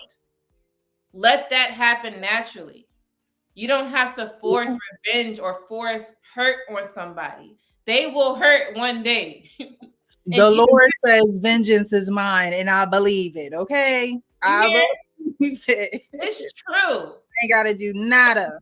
It's true. The only thing I could do, no, I wouldn't say it's revenge, but she was trying to come to our wedding. What? She crazy. And she's married too. She was married. She and her husband was fine, but she was trying to come to my wedding. She apologized and everything. I told her, hell no. And I told her husband, I said, you nice, but y'all can't come. And if that wasn't revenge, that was just being real. I don't want to see you. There's no apology for that. Because if you really felt this way, you could have talked to me about it. You know what I'm saying? How people are just delulu. Like I don't understand. The dumb. That's what they are. What makes you think that I would pay your way to come to my union after you done tried to destroy my union? What are you smoking? Yeah, so I mean that's just me. I don't have that revengeful spirit mindset. I just can't. Because like Precious said, you're gonna end up putting yourself back. And I ain't got time. Because if I went to her house and did that, imagine what would have happened. Cops would have been called. I could have got arrested. James would have been bailing you out, girl. Trey says, yeah, y'all tripping. I handle revenge personally alone. Okay. Look, do what you do, Trey. But my spirit can't take all that. Okay. Facts. So yeah, this lady, in the clip, she's just immature. Let's just call it how it is. She's just a grown ass. At her grown age. Thank you. Grown ass immature lady. And it's not easy being a single mother. I'm not a single mother, but I've watched some women who had, good fathers around, and then you had some that their fathers weren't as active. That wasn't as much though. And then I've seen where there's women who don't want the child's father around and he ain't do nothing except move on, So either way, however it looks, you being a single mother, either you're forcing yourself to be a single mother, or you're a single mother and it wasn't you, like meaning you can't help it. Right. The father left, he don't want to be a part of it. Ain't nothing you could do about it. At the end of the day, whether it was forced or you decided to be one, it's the same. You got to take care of this child by yourself. It is not easy to do. And that's with anybody. Single father, single grandparent, right? Because you got kids, their kids have a child and they push it on to the grandparent, right? Mm-hmm. Anything where it doesn't have the mother and the father there raising the child is hard. It's hard for me, and we're married. Like, we do stuff together and it's hard. So when it's not set up like you don't have nobody there to help you, girl, and they have multiple kids. See, when you have one, right, it's a little different, but it's still hard. But when you have 3-4 kids, different baby dads and all that stuff, what are you doing? And this is one of those situations. I'm not saying that it's right, but this is one of those situations where they say the father don't leave the child, they leave the mother. This is one of those situations where I could see why he would want to be distant from the mother because of how vindictive she is. Now, I don't know if this is the first time she's ever done anything like this to him. But again, like I on Monday was telling the men, you got to watch who you sleep with. For you, it might just be a quick, sometimes I feel like a nut, sometimes I don't type of situation. But the lasting and the residual effects of that comes out in a woman like that. Because she's not thinking of your best interest. She's not thinking of her best interest. She's not thinking of the best interest of the children, because there are 2 children. Who knows if she has kids with anybody else. But these are the cases where men leave the women and not necessarily the children, although they are leaving the children. Then women then in turn don't allow these men to see the children because now they're butthurt and now they can't get over the reason why they're not together. So everyone has to do risk assessment all the way around. But in this case, as a woman who has already had one child with this man, did not stop, think, and, you know, turn the other way and say, you know what, I don't want this to be the case again. No, she went ahead and she did the same exact thing with this man. And not only did she do the same exact thing, but she lied to him on top of that. She gave a child up for adoption, which is probably best for the child. However, people don't realize, and as someone who was adopted, people don't realize the effects that adoption has on you.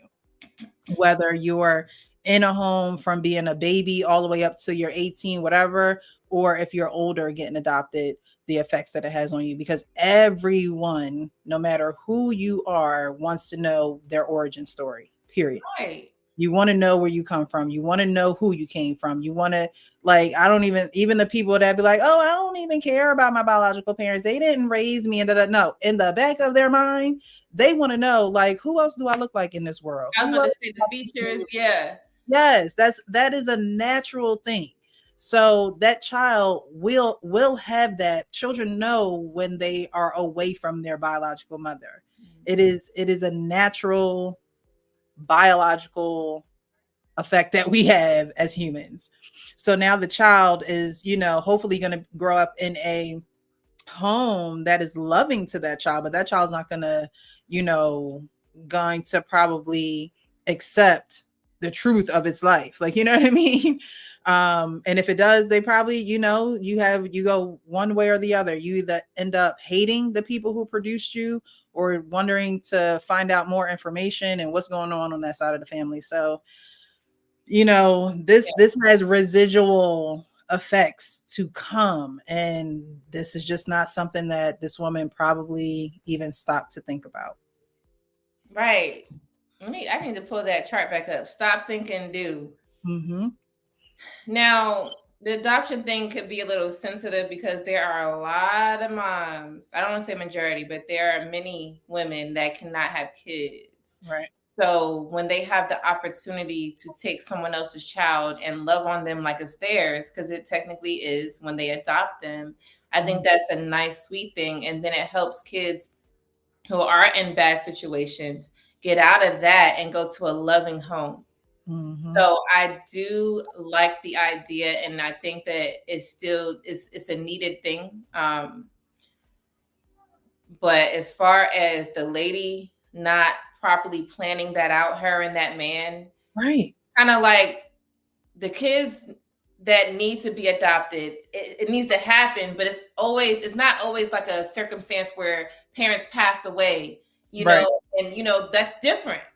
But when you see most of the kids is coming from nonsense, and this is why this is here, it's like bittersweet, right? It's like, damn, why did you even do that? Yeah, especially at her age too, because a lot of times when you hear about women giving kids up for adoption, it's usually because the woman is, you know, younger, don't have the just don't have the capability of actually raising a family in her care. So she's either younger or there's substance abuse. That was the case in my situation. My mom was a drug addict. So, you know, that caused her to get her children taken away from her. But it's never really someone who is, you know, she looked like she's middle-aged, you know, is never that adoption. And not to say that it doesn't happen, but the more cases you hear about adoption are usually young girls who, you know, some of them could have gotten sexually assaulted and, you know, they're not ready for a child, or they're just young, period, or the situation just isn't the best situation to raise a child. But for her to be middle-aged, you know, in her right mind, not on drugs, things like that, and for you to make that move because you wanted a man to hurt physically like you did emotionally, is just not right, you know. So like you said, it is bittersweet. Yeah. But again, those are questions that kids who are adopted have, like, why did I get put up for adoption? What you gonna say? Because your daddy, because I was mad at your dad and I wanted to give you away. You know what I mean? It's just no risk assessment whatsoever there at all whatsoever. At all. It's tough. But yeah, you know, just try to plan. Like I said, life be lifing, but you gotta try. Like, yeah, but it is what it is. Life goes on. You know, like let's say Precious, she was adopted and her life is going on and she's here today. So it's not like your life is destroyed, but you know, things could be better. Even, you know, adoption is adoption. Then you got divorced families like myself, right? Because now I'm in that. I don't have no perfect family upbringing, you know, so it's different factors to how children could get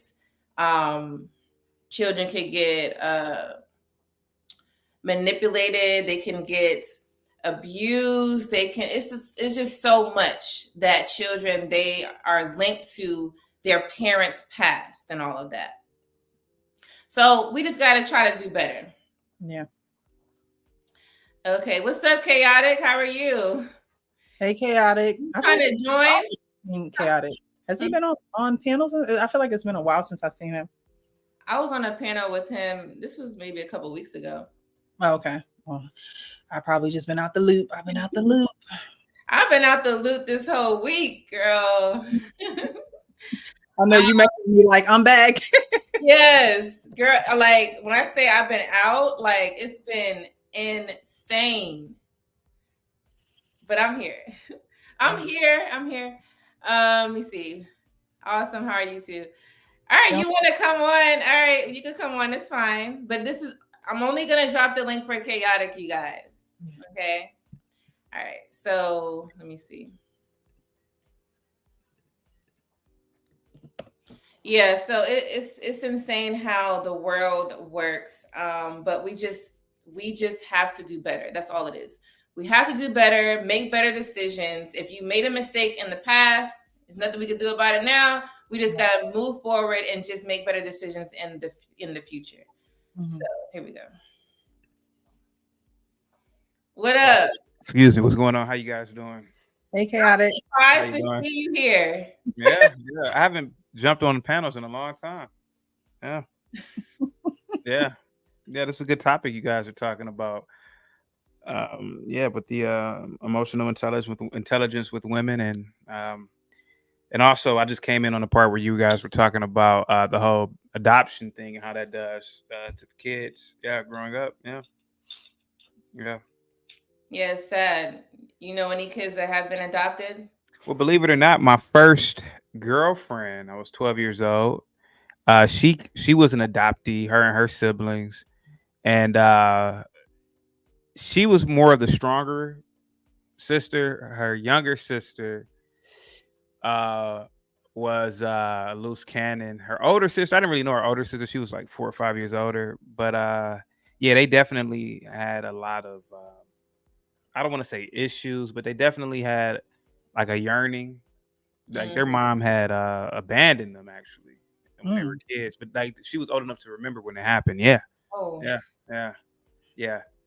But I've known some kids who are adopted. You know when someone comes from a nuclear family, you know when someone comes from a single parent, and you know someone when they come from an adopted family, and you know a foster child when you see one too.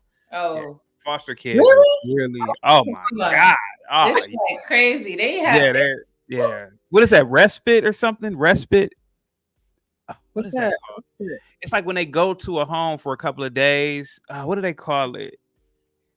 I can't think of the damn name of it. Well, anyway, but yeah, some of those kids are really bad in school, man. Like the foster kids. The adopted kids were pretty cool because regardless of what happened with their biological parents, they had a home. Like right. You know, because foster care is the people get paid, right? The parents. Right.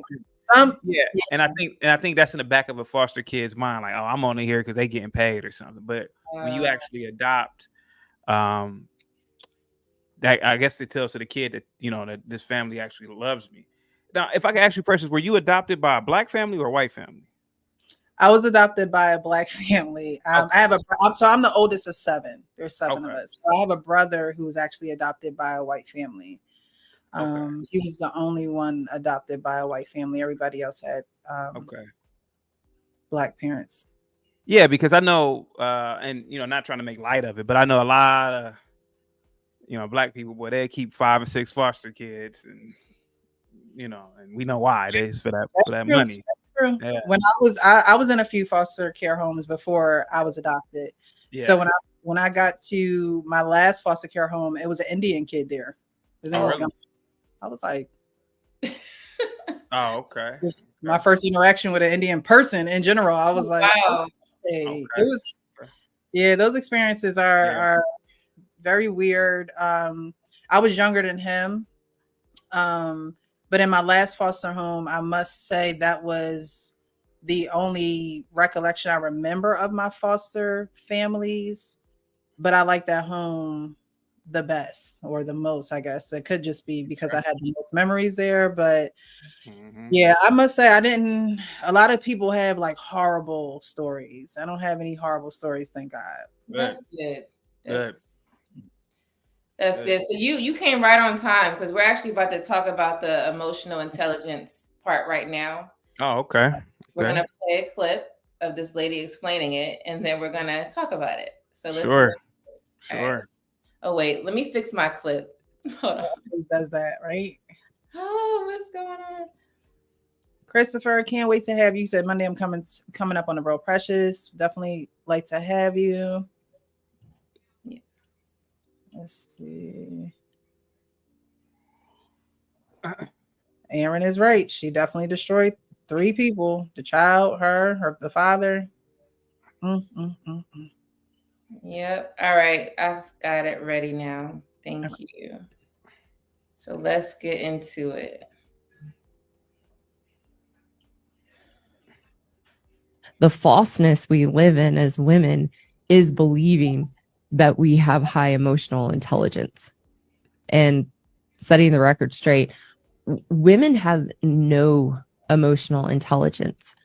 The reason that as women we want to believe we have emotional intelligence is because we are emotional.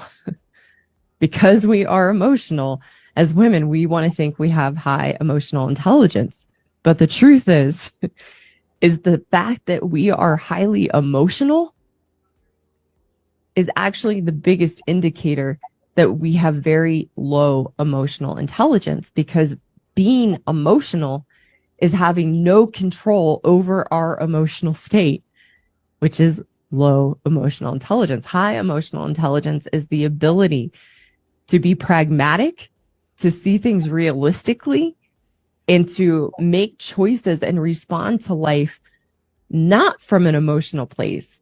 It's the ability to be in control of our emotional state and operate in life from that place.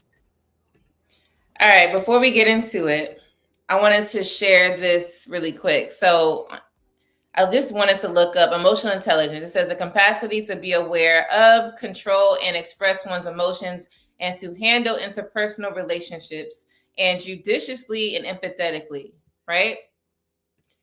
And so I wanted to look up the word judiciously. It means with good judgment or sense.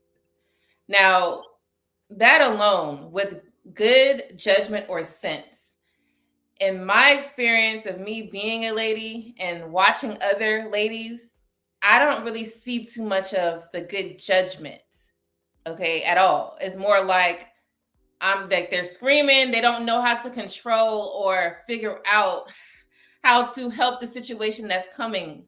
So if you're already frantic and you're already like, in a state of, you're sad or something in that way, you're not going to be able to make good judgment because you're going to act off of your emotions, which is not intelligent at all.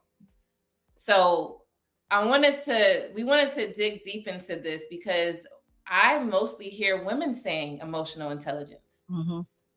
And I want to say that y'all lost your damn mind because it ain't true.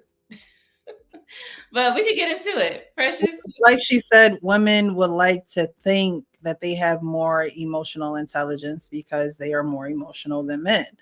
But you will know when you have emotional intelligence when you know how to respond to a certain situation. So women will say that they have emotional intelligence, but let's just say we'll get up on a panel and just act like a fool. and their emotions are everywhere. And or even the lady that was in the last video, her emotions are everywhere. She doesn't know how to make a decision logically. She's not rational. She's trying to do things to spite someone else. That's not emotional intelligence. Emotional intelligence is you're able to do that risk assessment. Honestly, you're able to stop, think, assess, analyze, be at peace, be still. Like I always say, my parents instilled that in me, be still. And you'll know how to regulate your emotions to make a favor or to have a favorable outcome. Right. So you'll be able to stop, think, and do. And again, world class, thank you for this topic again, because it's great, because I don't think we talk about this enough. Stop, think, and do. Emotional intelligence. I had to go to therapy to learn emotional intelligence. I had to go somewhere where they would teach me how to regulate my emotions, because I was horrible at it. I was horrible at it. Yeah, you want to talk about them foster kids chaotic? Well, I was adopted. When I was first adopted, I was getting suspended from school. I was talking back to my principal. I was doing things where you could just tell I could not regulate my emotions. I wasn't listening to my parents who, are trying to give me a nice home to be in and things like that. I had to go to counseling and therapy to actually get myself under control. And a lot of women don't say, I'm causing chaos, I need to stop. A lot of women don't realize that their actions are bad for them and for others that are around them, and they'll continue to do it. They'll continue to be on this hamster wheel of damnation. And it's like, at some point, you have to stop yourself. You have to, as a woman, it is so important, whether you want to be with a man or not. It doesn't even have anything to do with a man. It has everything to do with knowing that you know how to regulate your emotions. You can get yourself under control, because no man is going to want to handle you. No man is going to want to, have to put you in your place per se. Right. So when I found that video, I'm like, she's absolutely right. Women lack emotional control and think that they have emotional control because they're more emotional than men. And that's just false. A lot of good points. Chaotic, what do you have on this, or that video, I should say?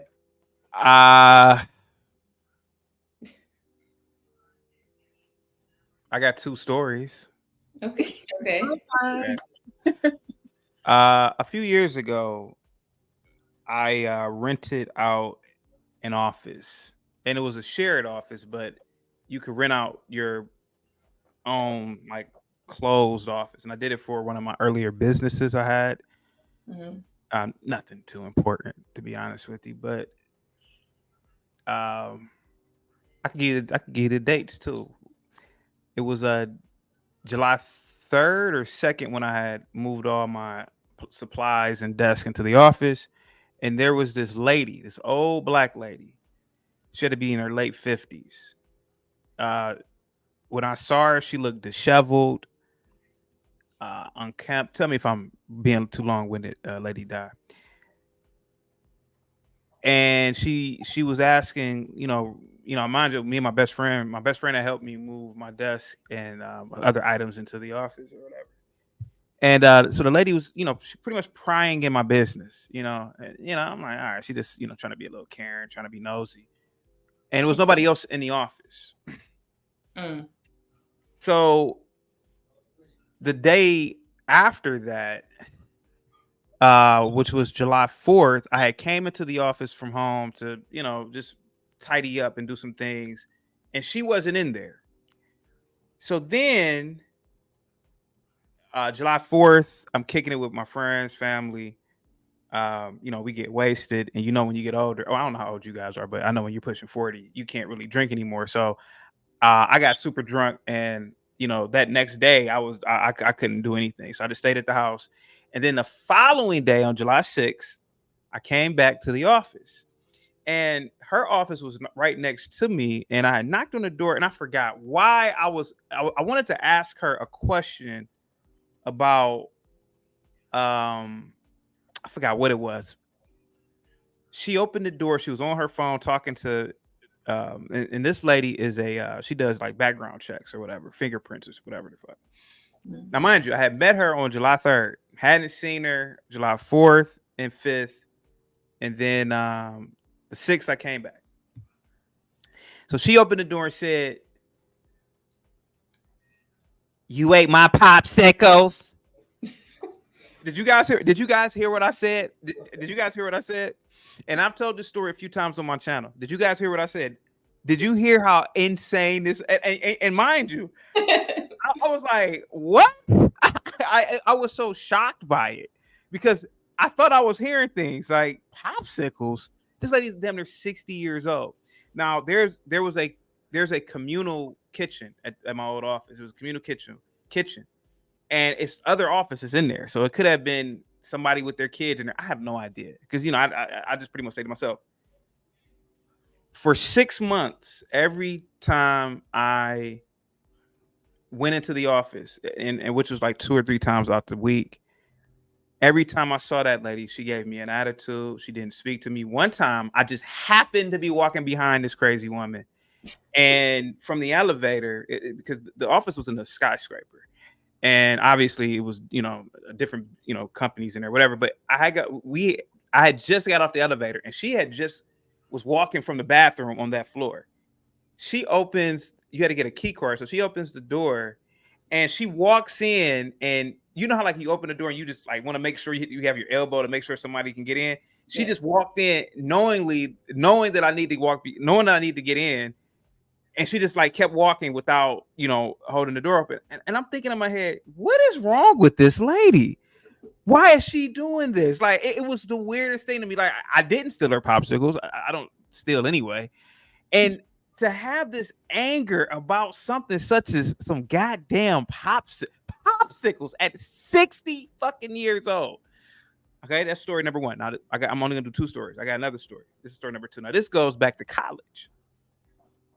In college, believe it or not, I worked for our African Studies department, and I was real cool with the director. And he passed away this October, by the way. And anyway, the secretary there, old black woman. And I'm not trying to, I'm going to tell you how she physically looked. Just fat, out of shape, nasty looking. I think the only thing she had going for her, she was lighter complected. When you are dark and fat, oh God, I think that's the only. No, just hear me out. Let's hear me out. I think it's if you're gonna be that type of sloppy, it's kind of good to be lighter complected. So anyway, she was an old big fat woman. She's probably in her late 50s at the time. So and I saw her at the funeral. She's real old now. She's in her 70s now. So the department there, they had just received a budget to renovate the building. The building was really old, and when the renovation was complete, we were all moving things in there, getting everything acclimated. And now, mind you, I was working in the office. So when we were in the older building, I never had a problem with this lady. But I never really interacted with her other than once or twice. But then when we moved into the new building, when we moved back into the renovated building, there was this white guy that came in. And I'm pretty sure if you guys have been in education or any job, you get these guys who they come in and they want to offer insurance to the business. Like, okay, I know the insurance plan that you guys are on, but let's switch over to mine. So the white guy, he had, middle-aged white guy. It was a random white dude. He was like, hey, man, it looks very new in here. It smells new. And I'm like, yeah, man, now mind you, I'm in the office with the lady. I'm like, yeah, man, everything in here is new, new TVs, new this, new that. You heard what I said, right? Did you hear what I said? A few days later, one of my professors, he comes to me and said, hey, such and such said that you were still in the TV or gonna steal the TVs. I said, steal the TVs that are mounted to the walls in the office where all the cameras are at? What on earth are you talking about? He said, well, that's what she said. This woman went around telling professors and the director that I wanted to steal some TVs. And for a year after that, every time I came into the office, she just had a nasty attitude towards me. Now, she had a nasty attitude, period. Like she had an attitude towards a lot of people. But but I know somebody might say, well, how do you think it was just towards you more than anybody? I said, it was. but she had this attitude of just nastiness for over a year, to the point where me and a few other students, we had to get the administrators from the School of Arts and Science to come in to check her, because we're students, we're paying for this for this right here. Right. But it was just this nasty attitude. But do you know what those two old Black women have in common? What? They had no man. And so I'm thinking, does something happen to women when they get older where they can't? I don't know. It's something in them where they just go crazy at it. I got a third story, but I don't know if I'm holding you up. But does something happen? I mean, is it that women are already they can't regulate emotions anyway at a young? I mean, not more than men, in my opinion. Mm-hmm. And if they don't go through rituals in life, right? So a ritual would be marriage. Generally speaking, I don't like speaking to women who aren't married anymore, because women who aren't married, they have attitudes, and the older that they are, the worse. It was an older lady. I was hanging out with this very young girl one time. She had to be like 19 or 20. I was like 30, 31. She went to Ohio State. And she was hanging out. It was the weirdest relationship. She was hanging out with an older Black chick in her 50s. We had and I've told this story 1,000 times on my show. We had went out to some sports bar in this area that I know of, and we knew all the people in there. We knew the managers, white guys, and all this stuff. She's in there sitting with us. We had never kicked it with this old woman before, and the only reason she was there is because I was friends with the younger girl, the 18, 19-year-old. It was 2 white people that were serving us, because one of them was being trained. It was a male and female combo. They being racist. They doing this. We like, what the hell is they talking about? Like, lady, we come here every week. This is our hangout spot. No, they being racist. They doing this. They doing that. They doing this. We looking at her.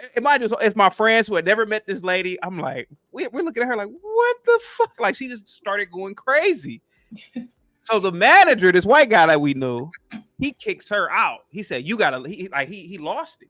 He said, you could leave. And of course, we didn't leave with her. So she's waiting outside for us because her friend is still with us. She said, that's how you get out of a check. But anyway, a few weeks later, she comes to my house because we were going to do some sort of business.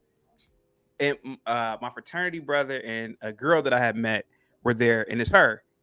She's down there smoking weed with my fraternity brother. She started smoking weed with my fraternity brother. The next thing you know, she starts going crazy. I'm here wasting my mother effing time, blah, blah, blah, blah. I was like, lady, what the fuck? Like, you came over. And so I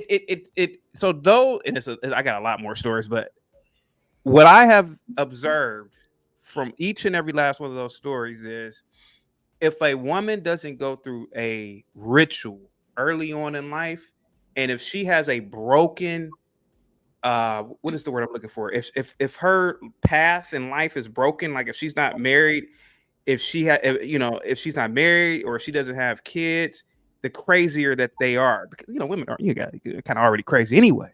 But I think that going through those rituals calms your emotions, or it regulates your emotions. Because I'm telling you, man, I used to think, why is it just me? Is it the way that I look? But what I'm starting to realize, and somebody told me this, first of all, you come off as very civilized. This is what a chick told me a couple of months ago that I've done business with before. She said, you come off as very civilized. And you got to think, man, people like these people you've met in your life, they see that and they don't like that. And I think that's why they hone in on you more, because they want your life to be like theirs. I'm like, well, that's a good explanation, but I think it's something deeper with women. And I think that's what it is, because it's something I'm telling you, like, I have the worst experiences I have are with older Black women. And it's women that I've never had sex with, women I don't even really talk to. It's just weird. And I really believe it's this emotional intelligence. Now, I could be wrong. It could have just been me, but I don't know. What do you guys think about those stories? And if they make any sense, go ahead. So it's a great point you made at the end about how those women, what they have in common is that they don't have no man, right? Mm-hmm. It don't have to be a husband. It just needs to be a man. period. They don't have to be married. They just need some man. And it's not the marriage that keeps women to like emotionally together, because you could be in a marriage and that man gave up, like he not even talking to her at all, right? They just married. So I want to emphasize the man, the logical man. What happens is, if you're single and you don't have a relationship with the opposite sex, then you will go crazy, because that man actually helps you regulate your emotions, because that's what he is naturally going to do. Like chaotic, you're married, right? Yes. Okay, so if, let's say, your wife she had a bad day, it was just too much for her that day or that week or something, you're not going to allow, you're going to look at her and be like, yeah, you be all right, and you don't help her. No, you're going to try to understand what the hell is going on, and then you might like try to give her guidance. What women are doing is that they're going through stuff by themselves, and they call the wrong person to help them, which is another either single lady or someone who doesn't have logical sense. And then it keeps going on and on and on. And then, yeah, they're 60 years old talking about some popsicles. It's going to be like that. It's true. Because that logical person, and I'm saying man because most men are logical, she needs someone to help her. Because guess what? Naturally, we are emotional, especially when you have a child. Like, I had my first child when I was 26. And I've never in my life been so worried like I am when I had my first child. And I'm talking about worried about, is he breathing at night? Like, it goes insane. I don't think y'all men think about this, but I do, women do. I went to his bed to make sure I seen, right, his stomach going up and down, right? That type of stress and worry, imagine how my mindset is throughout the day. I'm not logically thinking about nothing. I'm not having any type of emotional intelligence, because what type of intelligence is it to go watch a child breathe? You get what I'm saying? There's nothing wrong with him. He doesn't have any health condition. He's healthy. So I should believe myself and the child that he would be fine. Not saying I can't check on him. But so what happened was, my husband, he had to kind of, he'll be okay and explain it. But I'm like, he's not going to be okay. I got to go check on him. So what women need is a man, a logical man to help them throughout life. Married is a plus, but a man is better than not having nothing, because it's going to end up in those stories that you mentioned. So that's my take on your stories. I would say they need therapy before they reach a man. Only because, there might be some men that have the patience to, work with them and deal with them. But I truly think, and like Chaotic was saying, unless you're married or you have a child, having a child really does change your mind, like biologically, literally, scientifically. When you have a child, your mind changes.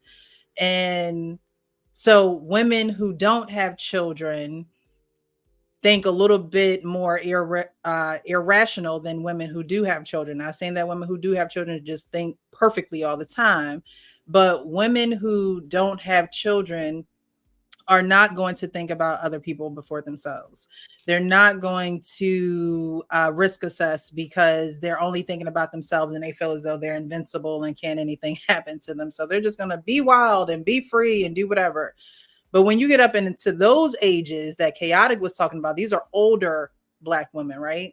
So these are women who are not being honest about what they're going through. Like Lady Di said, they're taking out the things that they're going through at home and they're bringing it to work. They're taking it out on people that they don't even sleep next to at night. That's why I said earlier in the stream, I don't let a lot of things offend me, and I don't get offended by a lot of things, because people are naturally hurting and they'll take it out. I always say you're going to bleed on people who didn't cut you because you don't know how to regulate your emotions. You don't know how to go down and sit and talk to the lady and let her know what's going on with you, because they think, oh, well, if I do that, then I might be weak, or I don't have the money, or they'll find every excuse in the book. Instead of doing the right thing, they'll continue doing the wrong thing, and they'll continue hurting other people. They'll continue being nasty. And honestly, what this is doing and what they may want on the hush hush, they really may want to block everybody out. They really may want to make your life a living hell so you don't get close to them, so you don't know what's, ailing them at night. Some people do that purposely. A lot of women do that purposely so you don't get close to them, so you don't, try to figure out what's going on in their world.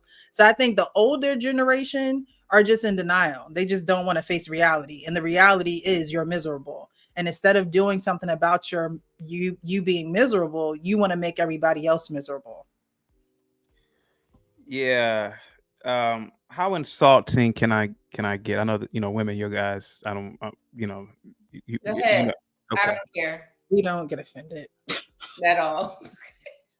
I've noticed this in my life. I noticed this with chicks. Now, you know where I'm about to go, guys.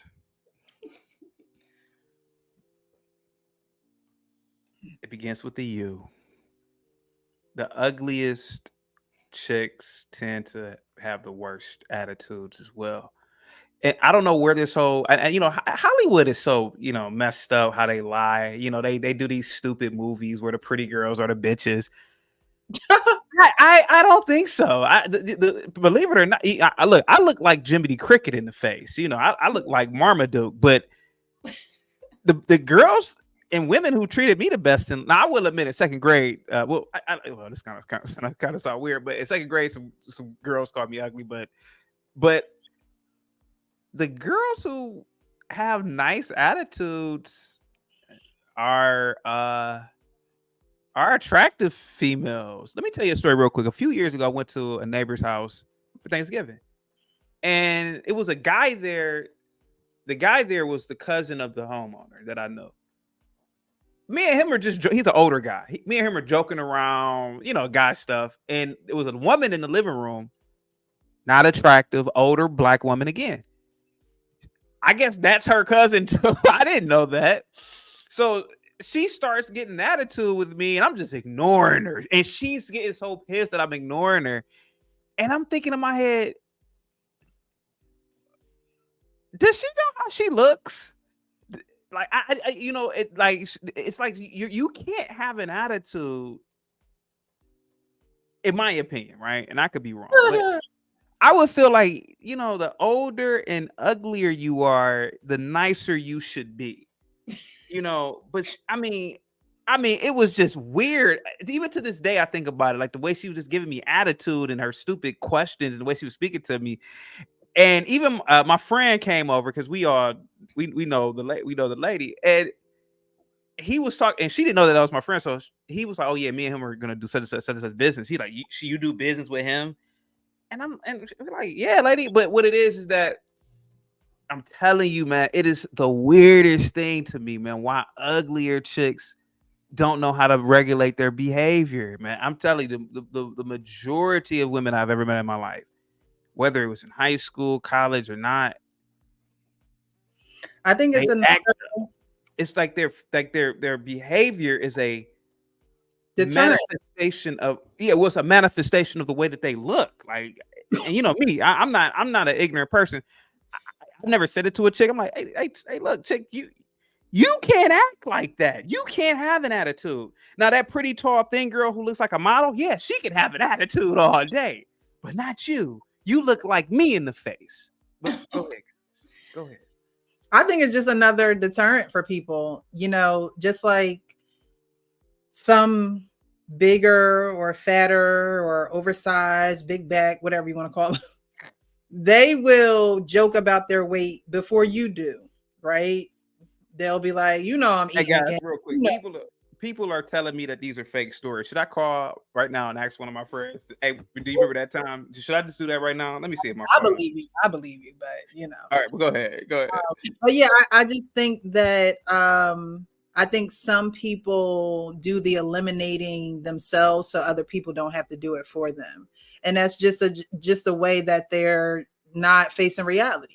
You know what I mean? If you're bigger and you go and joke about your weight and I ain't even say nothing about it yet, that must mean you're focused on your weight and you just don't want to really say that you focused on your weight, but you focus on it. And maybe you should just do something about it instead of making jokes about it. You know, the person who is not as gifted in the looks area, they're going to act ugly because they know that they don't get attention from their looks. So they're going to act that way. So you have something to talk about, but it just may not be their looks. It's now their attitude. They're coming off, like Chaotic said, how they look. And to me, all that is just not facing reality. Because if you face reality and you changed your attitude and maybe put some effort in how you looked, you would get a different perception from people. Go ahead. I gotta disagree with both of y'all because honestly, okay, I'm gonna say two things. Some people, women, that's what we're speaking about, they may not know that they're, let's say, not the cutest, even though they have been probably told or bullied or whatever. But at the end of the day, they are still like human. They have features, they have a face, they are a person still, right?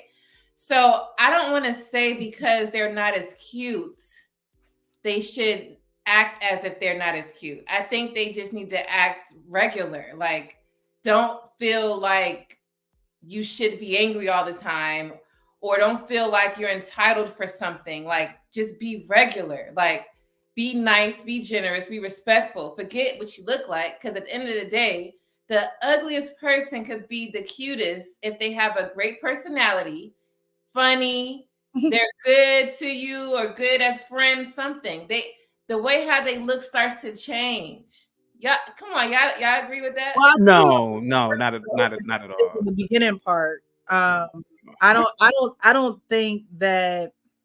I think that they act that way for a particular reason. I really do. I think they act that way. That screams miserable. Okay. But in their mind, they may think that they have control or they have dominance over the situation because they don't want you to look at them less than or ugly than or whatever, because like you said, they may have gotten this from somebody before, right? Yeah. Somebody had probably told them, oh, you're not the best looking, or you're loud, or you're just, not my type, whatever.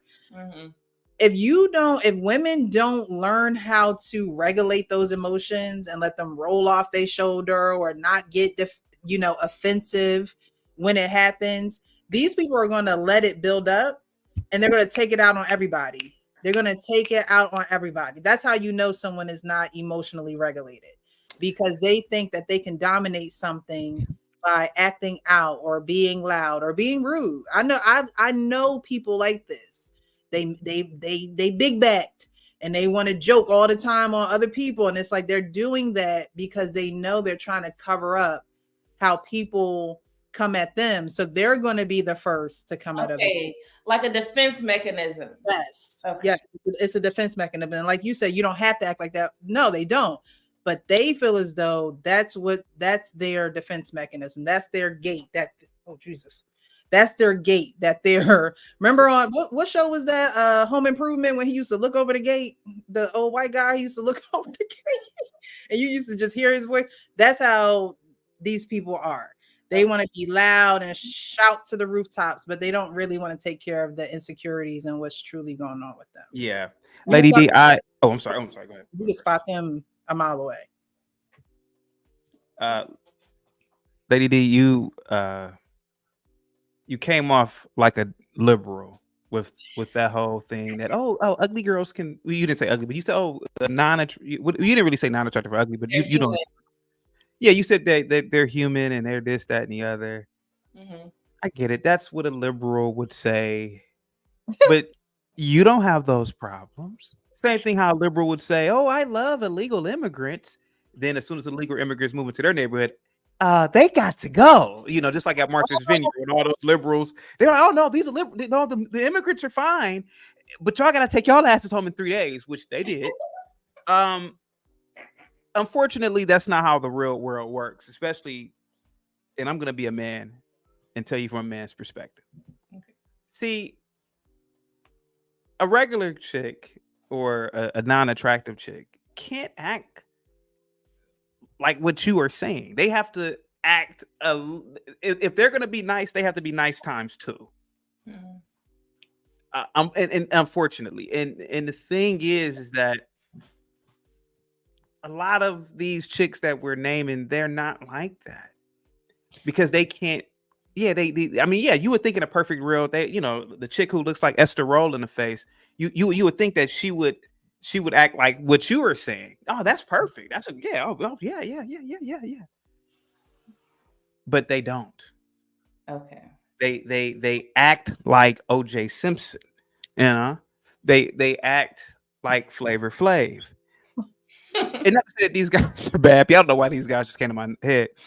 But the thing of the matter is that I'm gonna tell you a story from the male's perspective. I realized I was ugly when I was about, I don't know, maybe like 10 or 11. I realized like, hey, I don't look like that kid right there. I don't look like that kid. Hey, I don't look like that boy right there.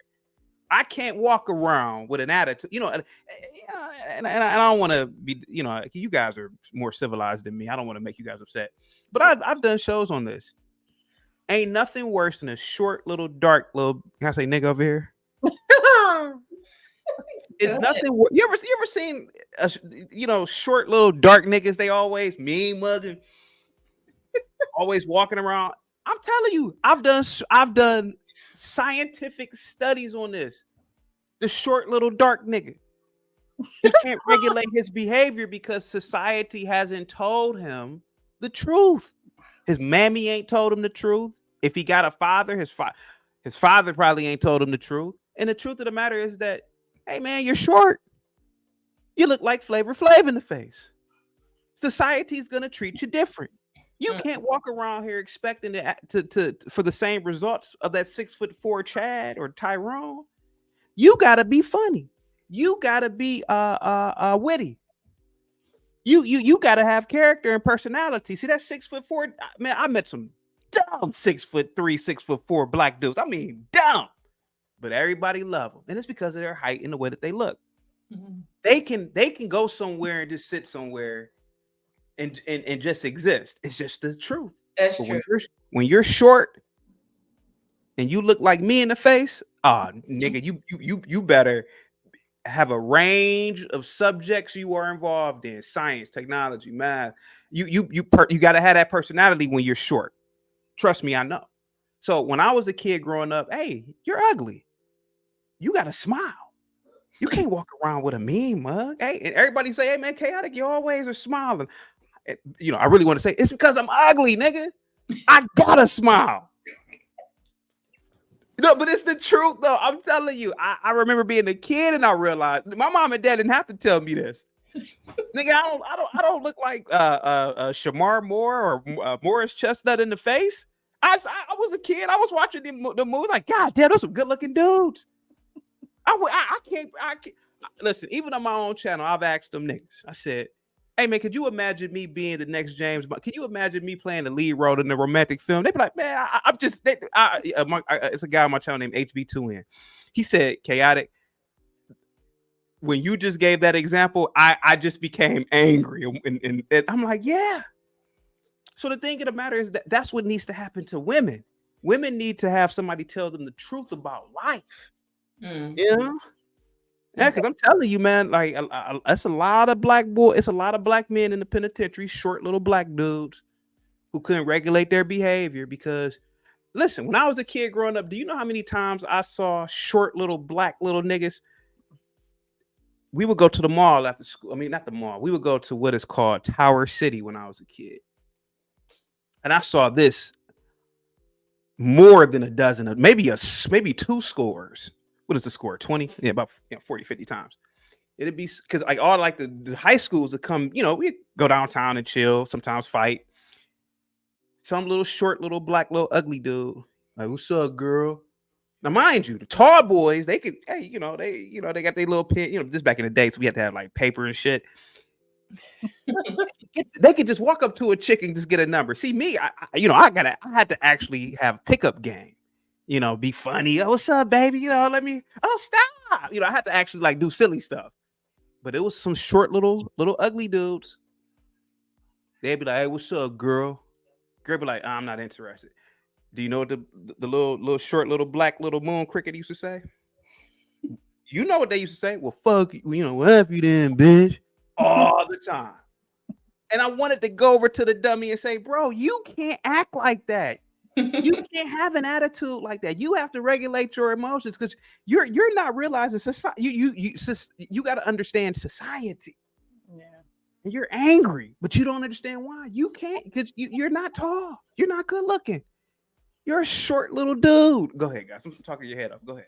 So same thing with women. Women have to realize that too early on. Yeah, go ahead. Okay, so you broke it down. I get what you're saying now. The only thing is with women. Hey, can you highlight the real class? His last comment. He said, "Not you naming guys you think are cute. This too much." He been on it since you've been on here. So the difference is that men, y'all don't have to be cute. Now I hear what you're saying. See, if you don't have the height and then you're not cute, it's a little bit challenging. But still, y'all don't have to be cute. Like, you're married, right? So it matters and then it doesn't. But with women, they don't teach that because we're ladies. You're supposed to be like a princess, then you become a queen. And you don't think of ugly. You think of everything else but that. Pretty, nice hair, nice shape. That's what it turns down to. That's what it should be. So you're not going to ever hear a mother say, girl, you ain't that cute, but this is what you're going to have to do. Like, they're not going to say that. And the reason why is because we're emotional. So if you tell a lady that she's not cute, she may get into depression or she may hate herself. So because y'all are able to joke around and be okay with it, but so chaotic, you're logical, right? I liken myself to be, yes. Okay. Think about, do you have a daughter? I don't have children. Okay. Think about a little girl. Women have emotions and they're not the best. Like, it can go from 0 to 1,000 and something's happening, right? If you was to tell that emotional little girl, because she don't know how to control her emotions, she's little, that she's not, like, let's say she's 12, you're not that cute, and you explain to her how her life needs to be and how she should act, you don't think that's going to ruin her? What's the age appropriate way when to say it? You get what I'm saying? You can't just say that. I truly believe a father should treat his daughter like a little princess up until the age of about 15, 16 years old, and then introduce her to the realities of the world because she's mature. Now, she's not mature like a 40 or 50-year-old woman. Mm. I remember this like it was yesterday. My mom used to go to church. Oh my God, almost every damn day, Baptist. And it was one of those days where my dad basically said, no, the boy, it was my little brother and I think my sister was like a baby at the time, but she probably went with my mom. But I was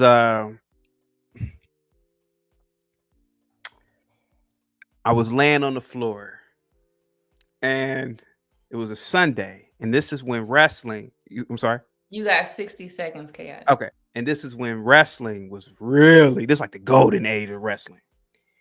Mm-hmm. I remember my dad, I had to be like 5 or 6 years old. You know what my dad told me?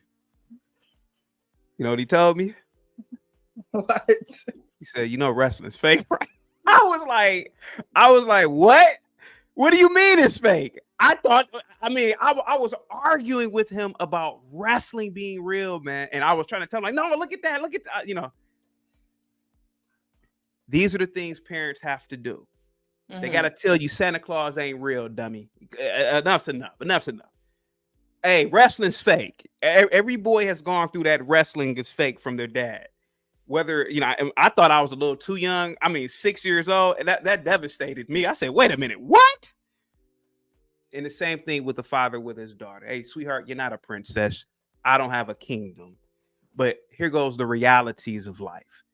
You're 5 foot tall. You're blah, blah, blah. You need to secure a man now. All this high value and all this, that, and the other, that is totally fine. But you're going to miss out on some good guys out here if you continue to behave like this. And then you'll be 40 or 50 with no man, you know. So you're 5 foot.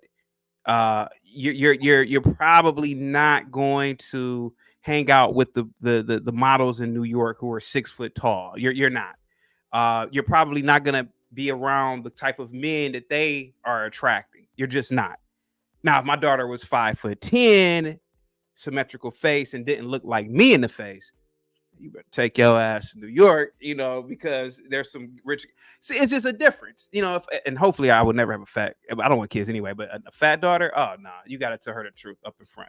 Because I know a lot of females right now from high school and college that don't have anybody right now because they were thinking in their head that they could do better. I'm like, do better? You're 4'8". You look like Kunta Kinte in the face. Who you think you're gonna date? But me being nice, I didn't say anything. I'm just listening to people while they're talking. I'm like, oh, okay. Does this girl not know she looks like Celie from The Color Purple and she's 5 foot tall? Who does she think she's gonna? But you know, no, you did it, Precious. Chaotic. You cause chaos. That's why you call your name Chaotic. I bring chaos, and I call myself chaotic because I want to live in reality, and that's you know how many men don't call themselves ugly? I ain't ugly, nigga. What? Your wife proves it. Your girlfriend proves it. The people you're around, everything around you proves the reality of your life. What are you talking about? Good-looking guys hang with good-looking guys. They hang with good-looking chicks. I've seen it.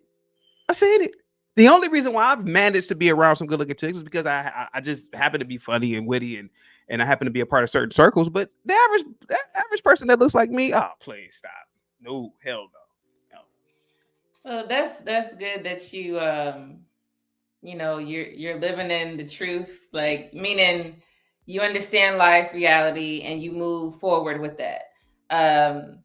And you were saying that women should do that, right? And I guess I would agree. Now you're talking about someone that's not as cute, but it's life, right? Everybody's not going to be as cute, so I get that. No. So I understand at the end of it what you said. I understand what you're saying, and I appreciate you bringing that to this live today because it's something that people don't talk about. Like you asked us, are you okay with me kind of basically just talking without a filter? And me and you haven't been on panels like that together. I mean, it's off and on, but I don't care. Like people would say, I don't care what you say. You could say something to me that you feel about me directly. I don't get offended. So I don't care what you want to say. Precious the same way. That's why we are doing the live together, because we don't give a damn. You could come on here and say whatever you want. And if I think it's too much, I'm going to tell you got to go. But most of the time, say what you want, because I like people talking in truth. I hate when people like just be lying. Now, they're saying you're lying in this chat, that your stories are fake. But what I'm saying is I like people to just give me something different. I'm going to make a phone call real quick. Just give me a second.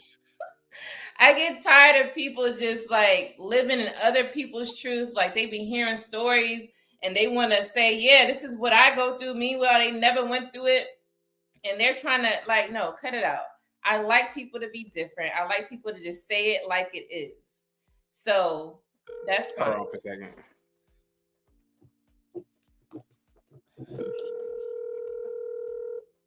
Hello? Hey, real quick, don't say any name or anything like that, right? I'm on a panel.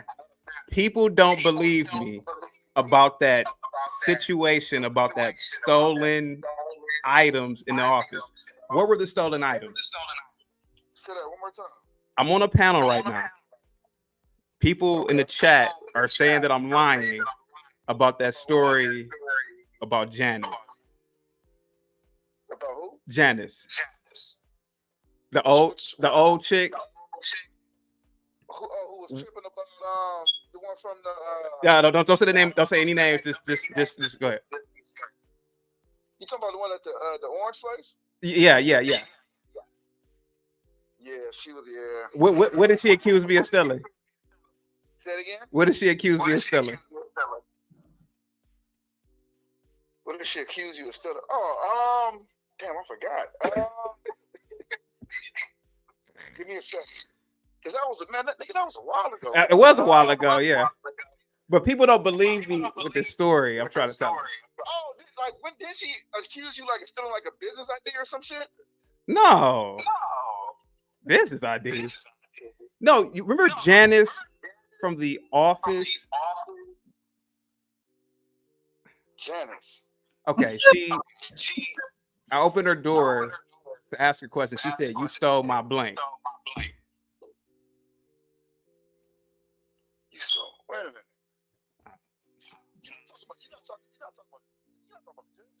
No, I'm talking about. Remember when I rented out that office, and the lady next door accused me of stealing something from her? Oh, her popsicle. Thank you. Yeah. Okay. People in the chat. That crazy bitch. Yeah. People in the chat don't believe these stories I'm telling them, man. But yeah. The office building. Yeah, she said she saw the fucking popsicle. That bitch was nutty. Guys. Yeah. All right. Thanks, man. All right. That's funny. It took him a while, but he remembered the nutty one. I mean, it happened so long ago, man. He probably thought I was talking about another story. But yeah, I'm telling you that it really happened, man. Yeah. Nah, like I said, this people say whatever in the chat, we acknowledge it. You know, I'm surprised you wanted to come up here. I ain't never seen you come up here before, but we appreciate that. You are welcome to come again. Me and Precious actually go live every Wednesday around 7. So we talk about all type of topics. Mm-hmm. But we're about to actually end this live. I was going to tell them to stop by on Mondays. Have a good one. I have the men's panel on Mondays. Sounds good. I don't think I've been on a panel with you before, but I don't think it's been on my channel. So definitely stop by whenever you have some time on Mondays at 9 p.m. If you'd like to join, you're more than welcome. Absolutely. Thank you so much. Have a good one, guys. Peace. Yeah. That was fun. Chaotic causing chaos is hilarious. Him and his stories. He reminds me of the uncle that, always has a story. I feel like that's a good quality trait only because a lot of people aren't open like that. Yeah. And that's actually going to be a good quality trait for just family and being around family and being able to bring people together around stories. That's actually a skill, actually, to be able to tell stories. Everyone can't do that. I didn't look at it like that, but yeah, it is because everybody's like in the circle talking and intrigued, and they get to share their own. So yeah, that's true. But yes, thank you, Chaotic, for stopping by. Make sure you subscribe to his channel. He has, I think he goes live sometimes, or he creates videos, content. So subscribe to him. And like I said, shout out to World Class for initiating this live as far as the topic. We were talking about risk assessments. Women should have the risk assessment skill. Yes. I can't talk right now. But yeah. And we should also be able to understand that a lot of us are not emotionally intelligent. We're just emotional. And if you're emotional, that's not intelligent. I'm just be real with you. It's not intelligent to be emotional, because when you become an adult, being emotional while life is happening could ruin it. It could make it worse.